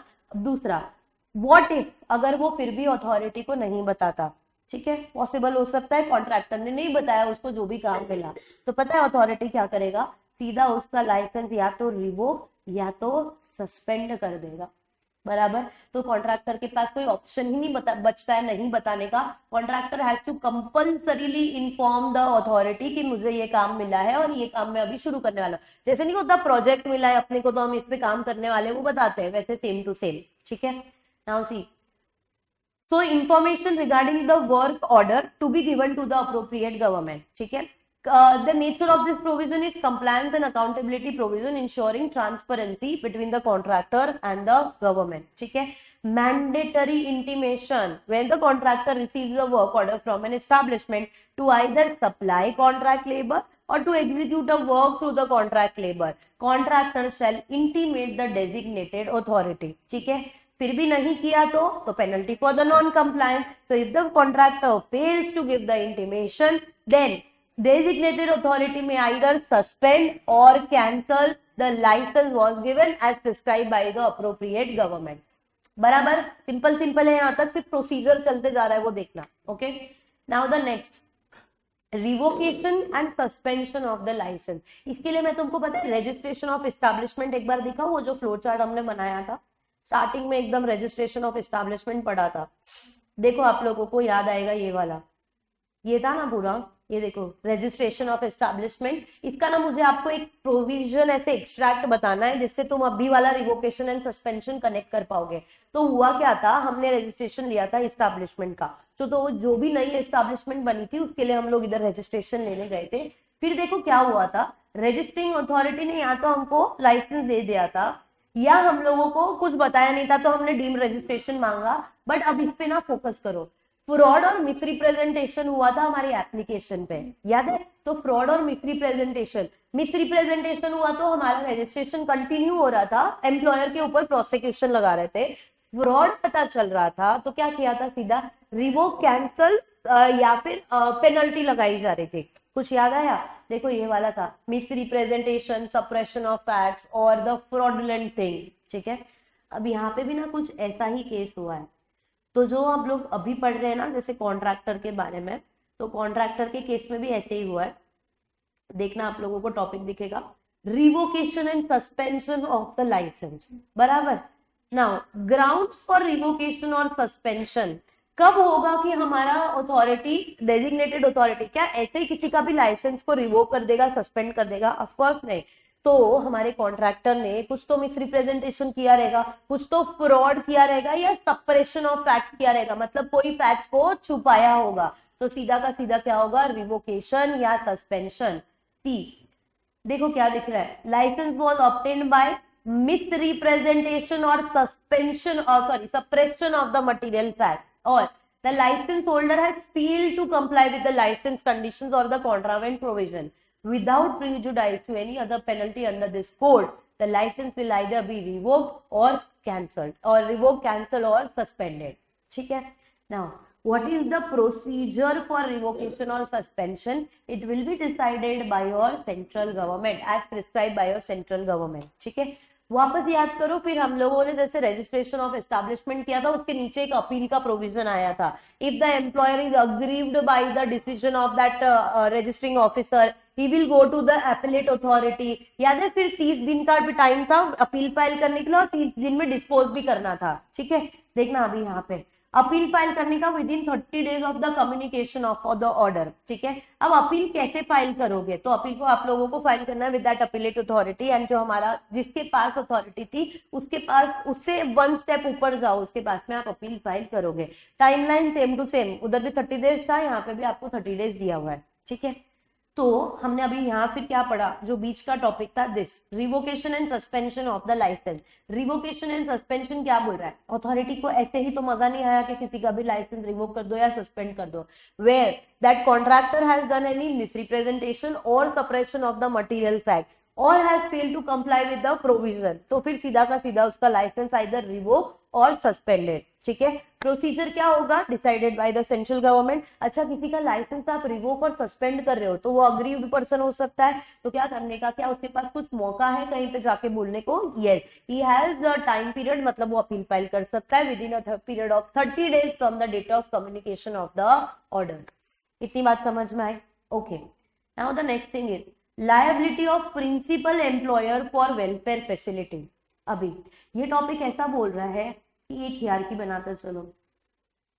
टॉपिक ये बोल रहा है दैट, इसके ऊपर आएगा कॉन्ट्रैक्टर, और कॉन्ट्रैक्टर के ऊपर भी कौन होता है, प्रिंसिपल एम्प्लॉयर।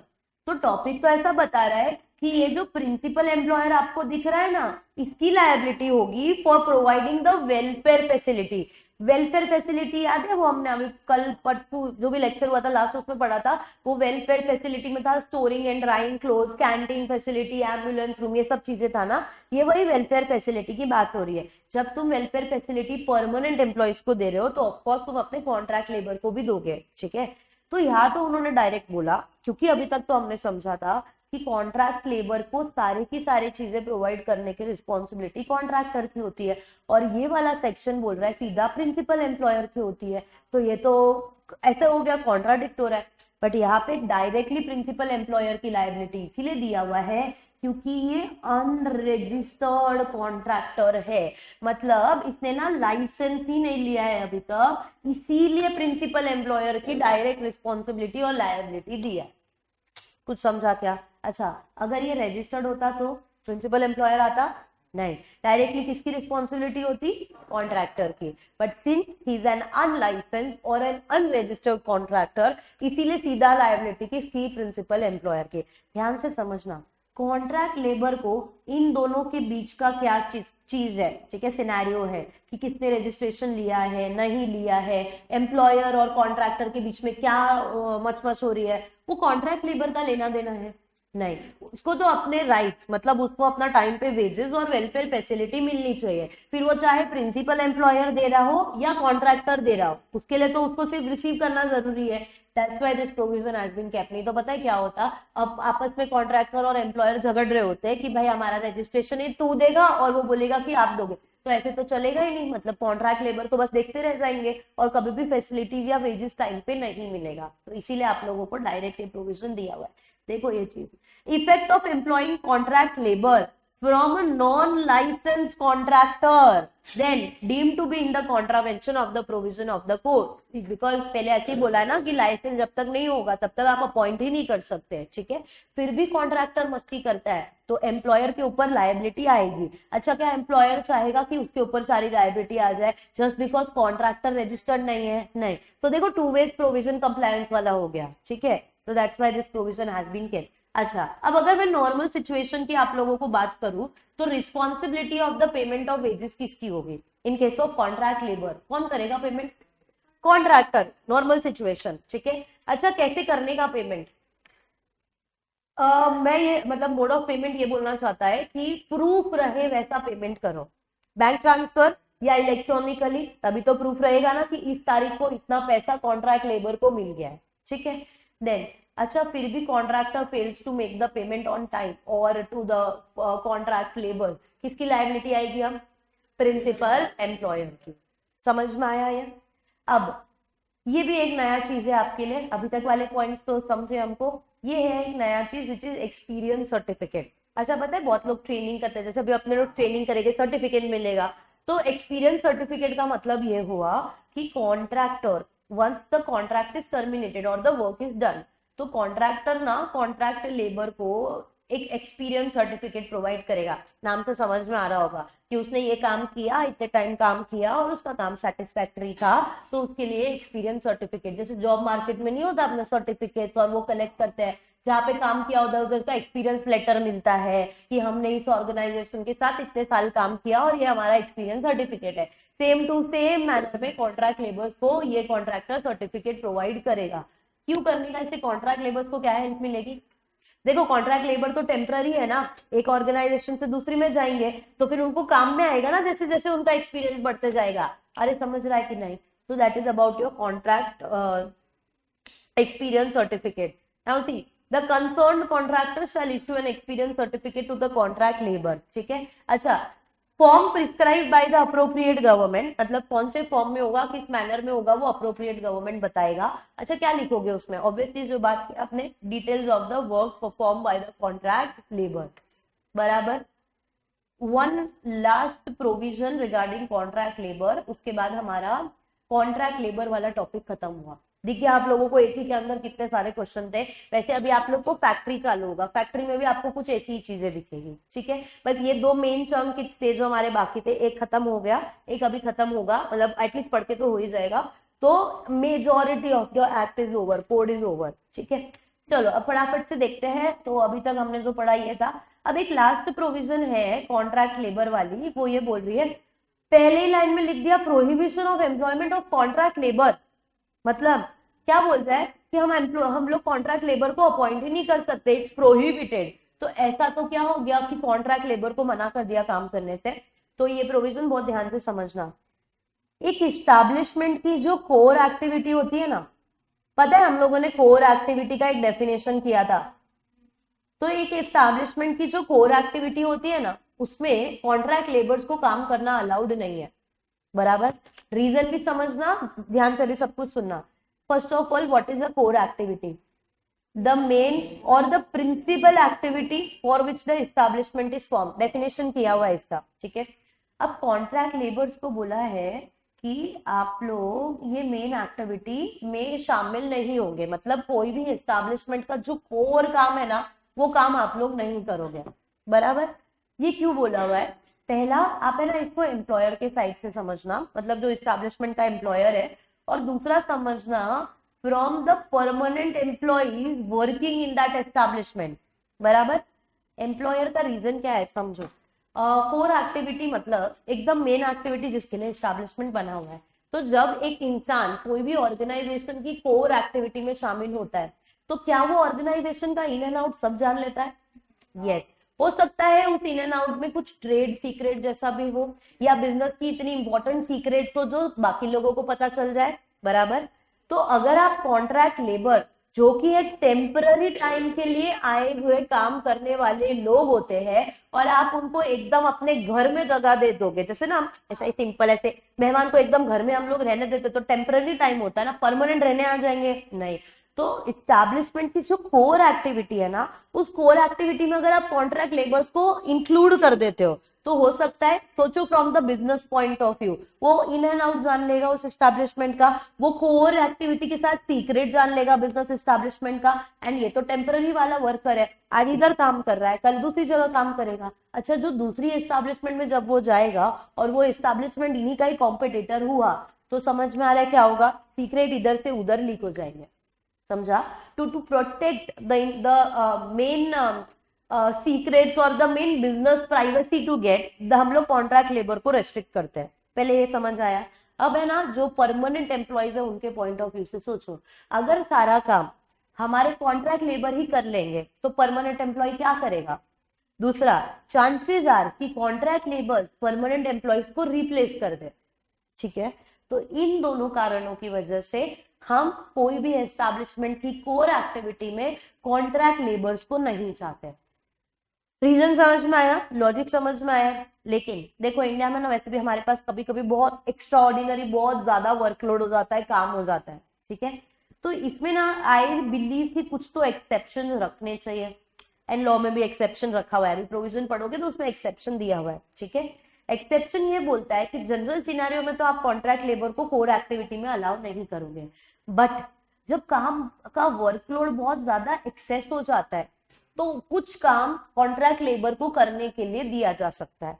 समझ में आ रहा है? तो यहाँ पे ना कुछ एक्सेप्शन है। देखो, activity is normally done through the contractor, मतलब है ना वो एस्टैब्लिशमेंट का मेन काम ही कॉन्ट्रैक्टर के थ्रू होता है। जैसे building and construction work main काम कॉन्ट्रैक्टर के थ्रू हुआ तो काम तो करेंगे ना। अच्छा, बिल्डिंग बनाने वाले का मेन काम, मतलब प्रोजेक्ट बनाने वाले का मेन काम है रियल एस्टेट का वो बिल्डिंग बनाना, बट समझो बिल्डिंग बनाने से मतलब ये थोड़ी हो गया कि उसको वो प्रोजेक्ट जो बना रहा है, जो ओनर है, एम्प्लॉयर है, उसके बारे में सब कुछ पता चल जाएगा। वो तो लेबर सिर्फ बिल्डिंग बनाने का काम करेगा ना तो चलेगा। ठीक है, इसमें उसको ना कुछ कोर बिजनेस के बारे में कुछ पता नहीं चल रहा। दूसरा, work is not full time for major part of the working hours, मतलब ना काम ऐसा है कि आप एक ऑर्गेनाइजेशन या एस्टैब्लिशमेंट में दिन का 2 घंटा या 3 घंटा बिता रहे हो, पूरा पूरा वर्किंग आवर्स नहीं बिता रहे। ठीक है।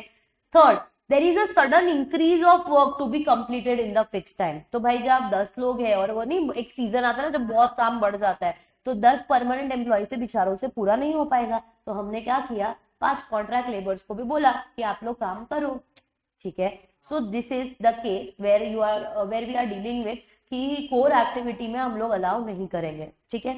अच्छा, कोर एक्टिविटी है कि नहीं उस एस्टैब्लिशमेंट का, अगर कभी भी डिस्प्यूट होता है या डिसाइड करना पड़े कि ये कोर एक्टिविटी है और ये नहीं है, who will be the final decision maker? Appropriate government. ठीक है।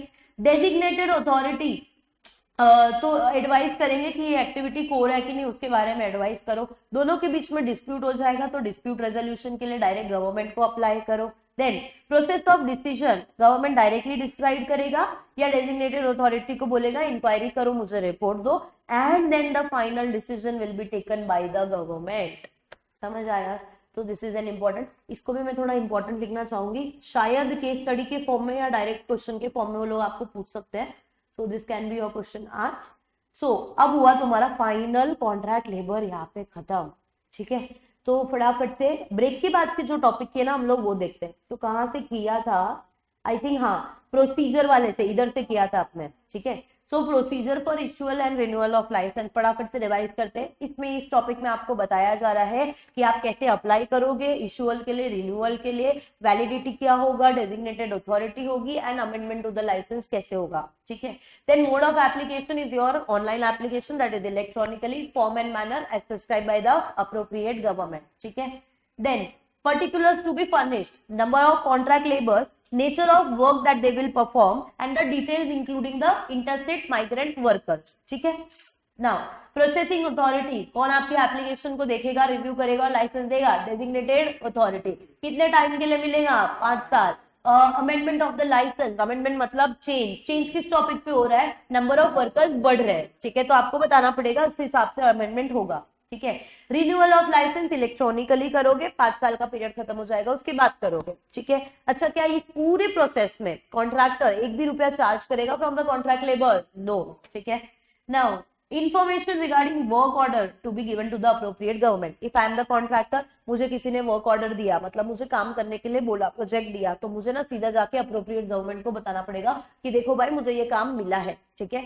Now next is penalty for the non compliance. फिर भी मैं अगर नहीं बताती तो क्या होगा? सीधा मेरा लाइसेंस रिवोक या फिर सस्पेंड, ठीक है। एंड इसी से ही बनेगा आपका next topic which is revocation and suspension of the licence.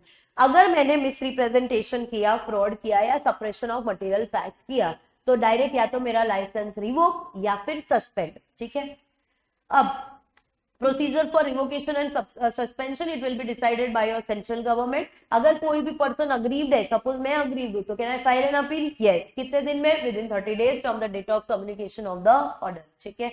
Now disposal of appeal also within 30 days। Liability of principal employer for welfare facility. क्यों डायरेक्टली प्रिंसिपल एम्प्लॉयर आया? बिकॉज इस केस में हमारा कॉन्ट्रैक्टर अनरजिस्टर्ड था, non licence था, ठीक है।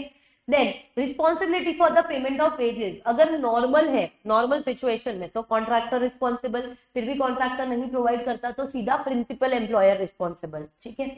Now experience certificate. जैसे एक बार काम हो गया ना तो कॉन्ट्रैक्टर एक एक्सपीरियंस लेटर देगा हमारे कॉन्ट्रैक्ट लेबर्स को which will help them in getting the further work, ठीक है। तो एक्सपीरियंस सर्टिफिकेट में लिखा होगा कि उन्होंने क्या काम किया एंड उस सर्टिफिकेट का manner and form will be as prescribed by the authority, ठीक है। Now coming to the very important topic, it is prohibition of employment contract labor. कहाँ पे प्रोहिबिट करना है? इस्टेब्लिशमेंट की मेन एक्टिविटी, कोर एक्टिविटी में prohibit करना है। क्यों करना है? एम्प्लॉयर के पॉइंट ऑफ व्यू से समझा, एम्प्लॉय के पॉइंट ऑफ व्यू से समझा, ठीक है। अच्छा, लेकिन क्या इसकी कुछ एक्सेप्शन है क्या? ये 3 एक्सेप्शन है। When the activity is mainly done to the contractor. जो काम हो रहा है उस काम में आपको पूरा दिन, पूरा टाइम वर्किंग आवर्स में प्रेजेंट रहने की जरूरत नहीं है। एंड थर्ड वाला बोलता है कि एक बार ना एकदम अचानक से काम बहुत ज्यादा हो गया तो हो सकता है, ठीक है। Then again simple core activity है कि नहीं कौन डिसाइड करेगा? Appropriate government. डेजिग्नेटेड अथॉरिटी के एडवाइस लेते हुए गवर्नमेंट डिसाइड करेगी। डिस्प्यूट रेजोल्यूशन हुआ तो गवर्नमेंट के पास जाओ। Process of decision, government decision देगा। गवर्नमेंट साथ साथ में उस चीज को डेजिग्नेटेड अथॉरिटी को भी बोल सकता है कि आप इंक्वायरी करो और हमको रिपोर्ट बताओ and the final decision will be taken by the government. समझ आया? दिस इज अ चैप्टर, मतलब एक कोड के अंदर का एक chapter dedicated only to the contract labour. वैसे अब इसके बाद का चैप्टर होगा dedicated only to the factories. Are we clear with this? चलो फटाफट से लिखते हैं। इजी है नेक्स्ट वाला। अभी तक हम लोगों ने जितना भी पूरा टॉपिक किया, this is the end towards your contract labour. जो भी स्पेशल प्रोविजन कॉन्ट्रैक्ट लेबर के लिए बने हैं वो हुए यहाँ पे खत्म, ठीक है। अब हम नेक्स्ट पढ़ने जा रहे हैं अबाउट फैक्ट्रीज, ठीक है। But before we start with anything, पहले फैक्ट्री का एक बार डेफिनेशन याद कर लेते हैं, ठीक है। फैक्ट्री की डेफिनेशन में 2 इंपॉर्टेंट वर्ड्स है। पहला, एक प्रेमाइसिस जिसमें manufacturing process is carried on, ठीक है। मैन्युफैक्चरिंग प्रोसेस मतलब from raw materials to finish goods conversion is called as your manufacturing process, ठीक है। अच्छा, अब 2 टाइप की फैक्ट्री होगी, विथ पावर या फिर without power, okay. With power में लोग ज्यादा चाहिए कि कम चाहिए? कम चाहिए। इलेक्ट्रिसिटी मशीन ज्यादा ना तो लोग कम। कितना था? 20 और मोर। विदाउट एनी मशीनरी इलेक्ट्रिसिटी लोग ज्यादा तो 40 और मोर। कौन से दिन का देखोगे? Yes, perfect. On any day preceding 12 months, बराबर, okay. Factory does not include, पहला, yes, armed forces of the union, उसमें था ना हम लोगों का डिफेंस नेवी आर्मी, एक्सक्लूडेड। दूसरा, restaurants, eating places, that will be excluded, again no manufacturing process is being carried on, restaurant, eating places and all. Third क्या था? What was the third thing? ये railway running shed, this will not be included in the definition of a factory. याद आया कुछ? तो अब जो next topic चालू होगा, the only major chunk which is remaining is factory. Factory में कुछ स्टार्टिंग के प्रोविजन देखोगे, इजी दिखेगा, जैसे रजिस्ट्रेशन वाला है वैसे। तो whatever establishment is coming under the definition of a factory will be complying with the following full procedure which is given with respect to a factory, बराबर। अच्छा, एस्टैब्लिशमेंट थी तो एस्टैब्लिशमेंट का रजिस्ट्रेशन पड़ा, कॉन्ट्रैक्टर या वो एस्टैब्लिशमेंट जो contract labours को अपॉइंट करती है उसका रजिस्ट्रेशन पड़ा, तो जो भी फैक्ट्री की डेफिनेशन में आएगी उसका भी रजिस्ट्रेशन आएगा, बराबर। अब इनका ना रजिस्ट्रेशन बहुत सिंपल है, 3 स्टेप्स में अपने इसको बोलते हैं। पहले तो अप्रोप्रिएट गवर्नमेंट रूल्स बनाएगा, rules with respect to what, to rules with respect to, देखो 2 टाइप की फैक्ट्री होगी जो रजिस्ट्रेशन के लिए अप्लाई करने आएगी। एक तो नई फैक्ट्री जो अभी रिसेंटली फैक्ट्री की डेफिनेशन में फॉल हुई है, बराबर, और एक ऐसी फैक्ट्री है जो ना एक्सटेंशन कर रही है, मतलब एक फैक्ट्री थी अभी वो लोग एक्सपांड कर रहे हैं, तो जितनी भी फैक्ट्रीज एक्सपांड करेंगे वो लोग भी रजिस्ट्रेशन लेने के लिए आएंगे, ठीक है। तो first of all our appropriate government will make rules with respect to how the new factories are to be registered, or where the cases is regarding extension of a factory, तो how that registration will be given, ठीक है। अच्छा, registration के साथ साथ हम लोगों को कितना फीस भरना है, क्या फॉर्म भरना है, वो भी प्रिस्क्राइब करना पड़ेगा, तो उसके रिगार्डिंग भी रूल्स बनाएंगे, ठीक है। अच्छा, ये जो नया फैक्ट्री हो या एक्सटेंशन हो ना, आपको क्या सबमिट करना पड़ेगा जब आप रजिस्ट्रेशन के लिए जाओगे, साइट प्लान सबमिट करना पड़ेगा। वो साइट होती है ना ऑन साइट जहाँ पे फैक्ट्री बनाया जाएगा, वो स्पेसिफिकेशन कि आप लोग क्या करने वाले हो, आपकी मशीनरी कैसी है, क्या है, कितने लोग होंगे, वो सबके बारे में देना पड़ेगा। So that is your step number 1 when the appropriate government will make the rules for the following, ठीक है। एक बार रूल बन गए और अथॉरिटी बन गई, जो कि अथॉरिटी हमारे पास पहले से है, यहाँ पे आएगा आपका इंस्पेक्टर कम फैसिलिटेटर, अगर नहीं अपॉइंट किया हुआ है तो सीधा का सीधा स्टेट गवर्नमेंट, ठीक है। तो now the step number 2 is whosoever is the applicant, applicant मतलब जो फैक्ट्री का ऑक्यूपायर है, अब इधर पूरे में याद रखना ऑक्यूपायर वर्ड आएगा, ठीक है। तो whosoever is the occupier of that factory will go and apply to the authority which is inspector cum facilitator, or where there is no inspector there will be your state government, ठीक है। अच्छा, apply करेंगे तो या तो हमारी application accept होगी या फिर रिजेक्ट होगी, लेकिन अगर 30 डेज में कोई कम्युनिकेशन नहीं आता, एक्सेप्टेंस और रिजेक्ट, तो फिर डीम्ड रजिस्ट्रेशन आप लोग मानोगे। इस्टेब्लिशमेंट का रजिस्ट्रेशन याद करोगे, वैसे चल रहा है, ठीक है। तो deemed registration will be okay. Now step number 3, अगर डिसीजन मिलने के बाद, मतलब चीफ इंस्पेक्टर के डिसीजन से कोई डिससेटिस्फाइड है, चीफ इंस्पेक्टर या इंस्पेक्टर कम फैसिलिटेटर के डिसीजन से कोई डिससेटिस्फाइड है तो कहाँ जाएगा, और अगर स्टेट गवर्नमेंट के डिसीजन से कोई डिससेटिस्फाइड है तो कहाँ जाएगा। कहाँ जाएगा मतलब अगर उसको अपील फाइल करनी होगी तो वो कहाँ जाएगा, ठीक है। अगर चीफ इंस्पेक्टर के डिसीजन से डिससेटिस्फाइड तो उसकी हायर अथॉरिटी जहां अपील करेंगे will be your state government. अगर स्टेट गवर्नमेंट के डिसीजन से डिससेटिस्फाइड तो कोई ऑप्शन ही नहीं बचता, सीधा का सीधा सेंट्रल गवर्नमेंट के पास जाएंगे। अपील के days remain same, 30 days same. पहले इतनी बात क्लियर हुआ। तो यह है तुम्हारा पहला page with respect to factory. देखो हम डेफिनेशन ऑलरेडी लिख चुके हैं, इसलिए हम लोग डायरेक्ट अभी प्रोसीजर पे आ रहे हैं, ठीक है। So this is how your factory provisions are made for approval and licensing of factory. पहला क्या, appropriate government will make rules with regards to new factory, existing factories का expansion. साथ साथ में form and fees will also be described, ठीक है। Step number 2, the applicant, here the occupier of the factory will go for application along with the respective form details everything. अब हमारा या तो चीफ इंस्पेक्टर कम फैसिलिटेटर के पास जाएगा या जाएगा अपने स्टेट गवर्नमेंट के पास में। अब अगर हमारी अथॉरिटी 30 डेज में ना यस बोलती है ना नो बोलती है तो you will be doing it deemed registration, that is deemed approval. लेकिन अगर कोई डिसीजन से डिससेटिस्फाइड है, किसके डिसीजन से, इंस्पेक्टर के डिसीजन से या स्टेट गवर्नमेंट के डिसीजन से, तो इंस्पेक्टर के डिसीजन के अगेंस्ट जाएंगे स्टेट गवर्नमेंट के पास में। स्टेट गवर्नमेंट के डिसीजन से डिससेटिस्फाई हो गए तो जाएंगे सेंट्रल गवर्नमेंट के पास में। 30 डेज। अब बात क्लियर हुआ, सिंपल चीज। तो देखो सबसे पहला approval and licensing of the factory.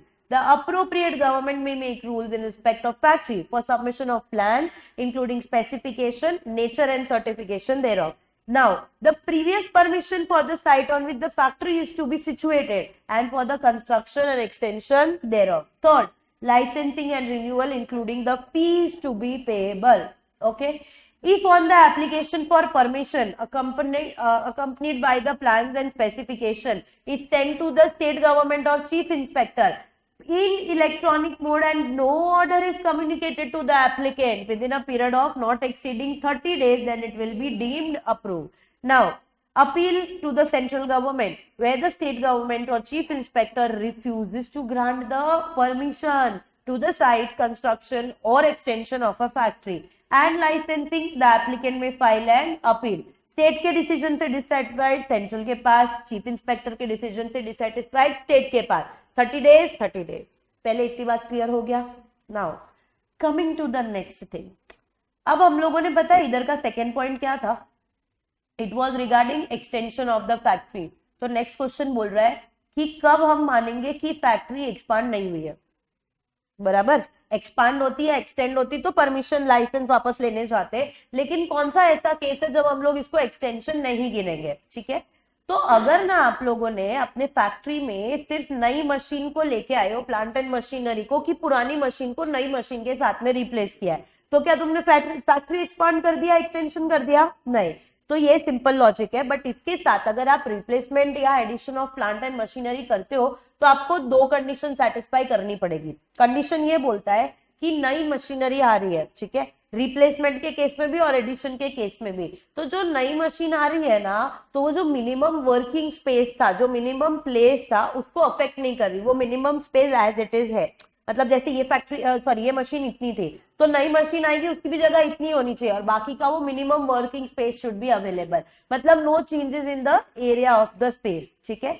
दूसरा, आपकी जो मशीनरी आ रही है, आपकी जो प्लांट एंड मशीनरी आ रही है, that should not be affecting the workers, the environment surrounding. होता है ना बहुत बार मशीनरी से वेस्ट जनरेट होता है, डस्ट एंड फ्यूम जनरेट होती है, तो अपने एनवायरमेंट को अफेक्ट करेगी। बट हमारी नई मशीनरी भी ऐसा कुछ भी काम नहीं करेगी। अगर ये दो कंडीशन सेटिस्फाई करते हो तो it will not be called as extension of the factory. अच्छा, अगर एक्सटेंशन नहीं बोला तो क्या आपको जाना पड़ेगा परमिशन लेने के लिए? एक्सटेंशन की परमिशन नहीं। समझ आया?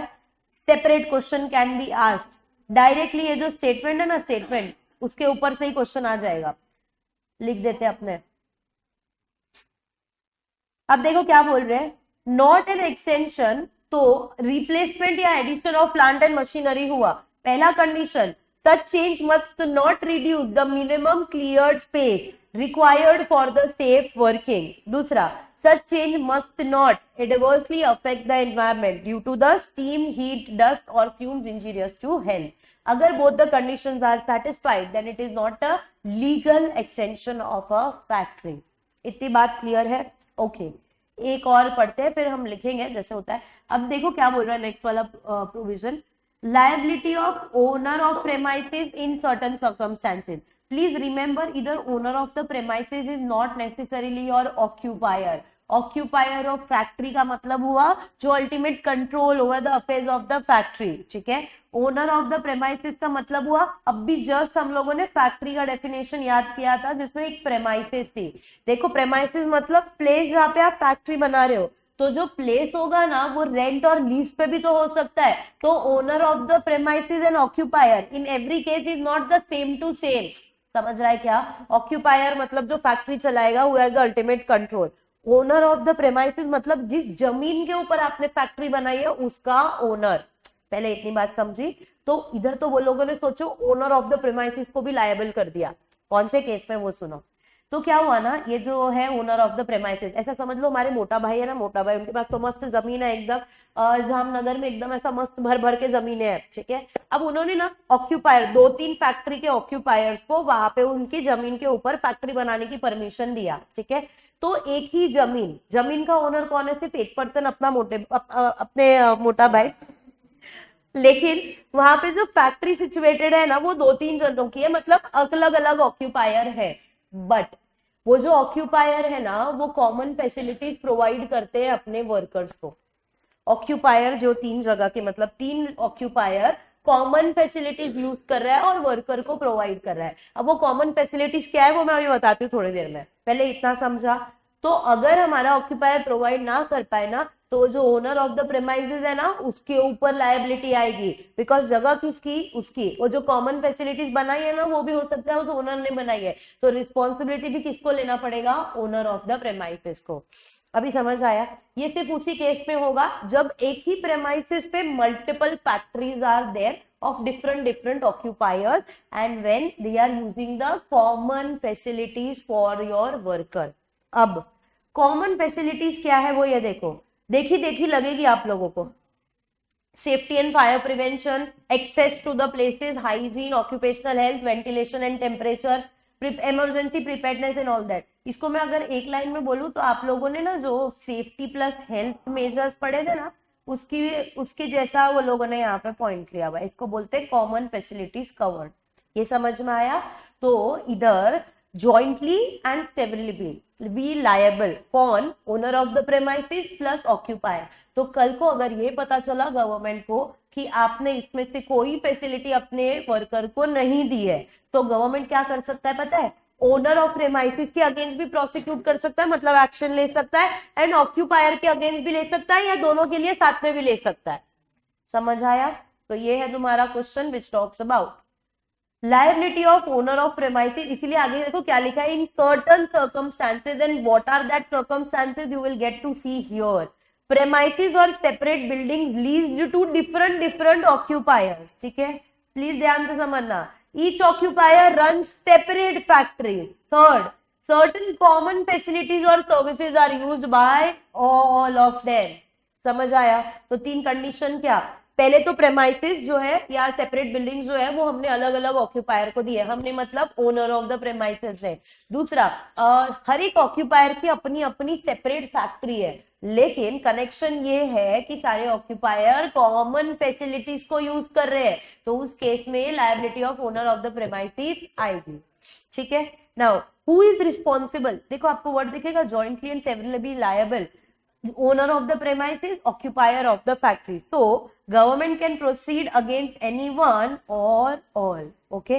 अब क्या है ये कॉमन फैसिलिटीज? तो आप लोग देखोगे तो आपको जो सेफ्टी एंड हेल्थ में मेजर्स पढ़े थे ना हमने, वही मेजर्स आपको दिखेंगे। ठीक है, what is the nature of duty here? तो provision and maintenance of common facilities as prescribed by your appropriate government. इतना बात समझ में आया? तो अभी बस थोड़ी थोड़ी चीजें और है, कॉन्ट्रैक्ट लेबर जितना लेंदी नहीं है ये। तो आई थिंक ये वाला जो पेज है ना, फर्स्ट वाला पेज, वो तो ऐसा तुम बोल सकते हो कि हमने 2 बार तो ऐसे ऑलरेडी पढ़ा हुआ है, रजिस्ट्रेशन वाला। ठीक है, तो ये चीज कॉमन है। हाँ, अथॉरिटी का नाम अच्छे से याद रखना, क्योंकि इधर चीफ इंस्पेक्टर का फैसिलिटेटर है। जब रजिस्ट्रेशन ऑफ एस्टैब्लिशमेंट था तब रजिस्ट्रिंग अथॉरिटी थी, ऑफिसर था। ठीक है, फिर आज हमने कॉन्ट्रैक्ट लेबर का पढ़ा तो उधर डेजिग्नेटेड अथॉरिटी थी, तो अथॉरिटी बदलेगा। बाकी का चीजें देखोगे फर्स्ट पेज में तो सेम टू सेम दिखेगा। नया क्या आया कि कब factory will not be considered as an extension, तो ये बहुत अच्छे से याद रखना, सेपरेट क्वेश्चन। फिर उन्होंने बोला कि कौन से ऐसे केसेस जब liability of owner of premises आएगी, तो ये वाले केस। तो 2 आंसर, 3 में से 2 आंसर नए हैं, एक ऐसा थोड़ा रिपीटेड टाइप का है। ठीक है, are we clear with this part? चलो फटाफट से लिख देते हैं। So will keep this much for today, लिख के खत्म करते हैं, देन विल टेक ब्रेक।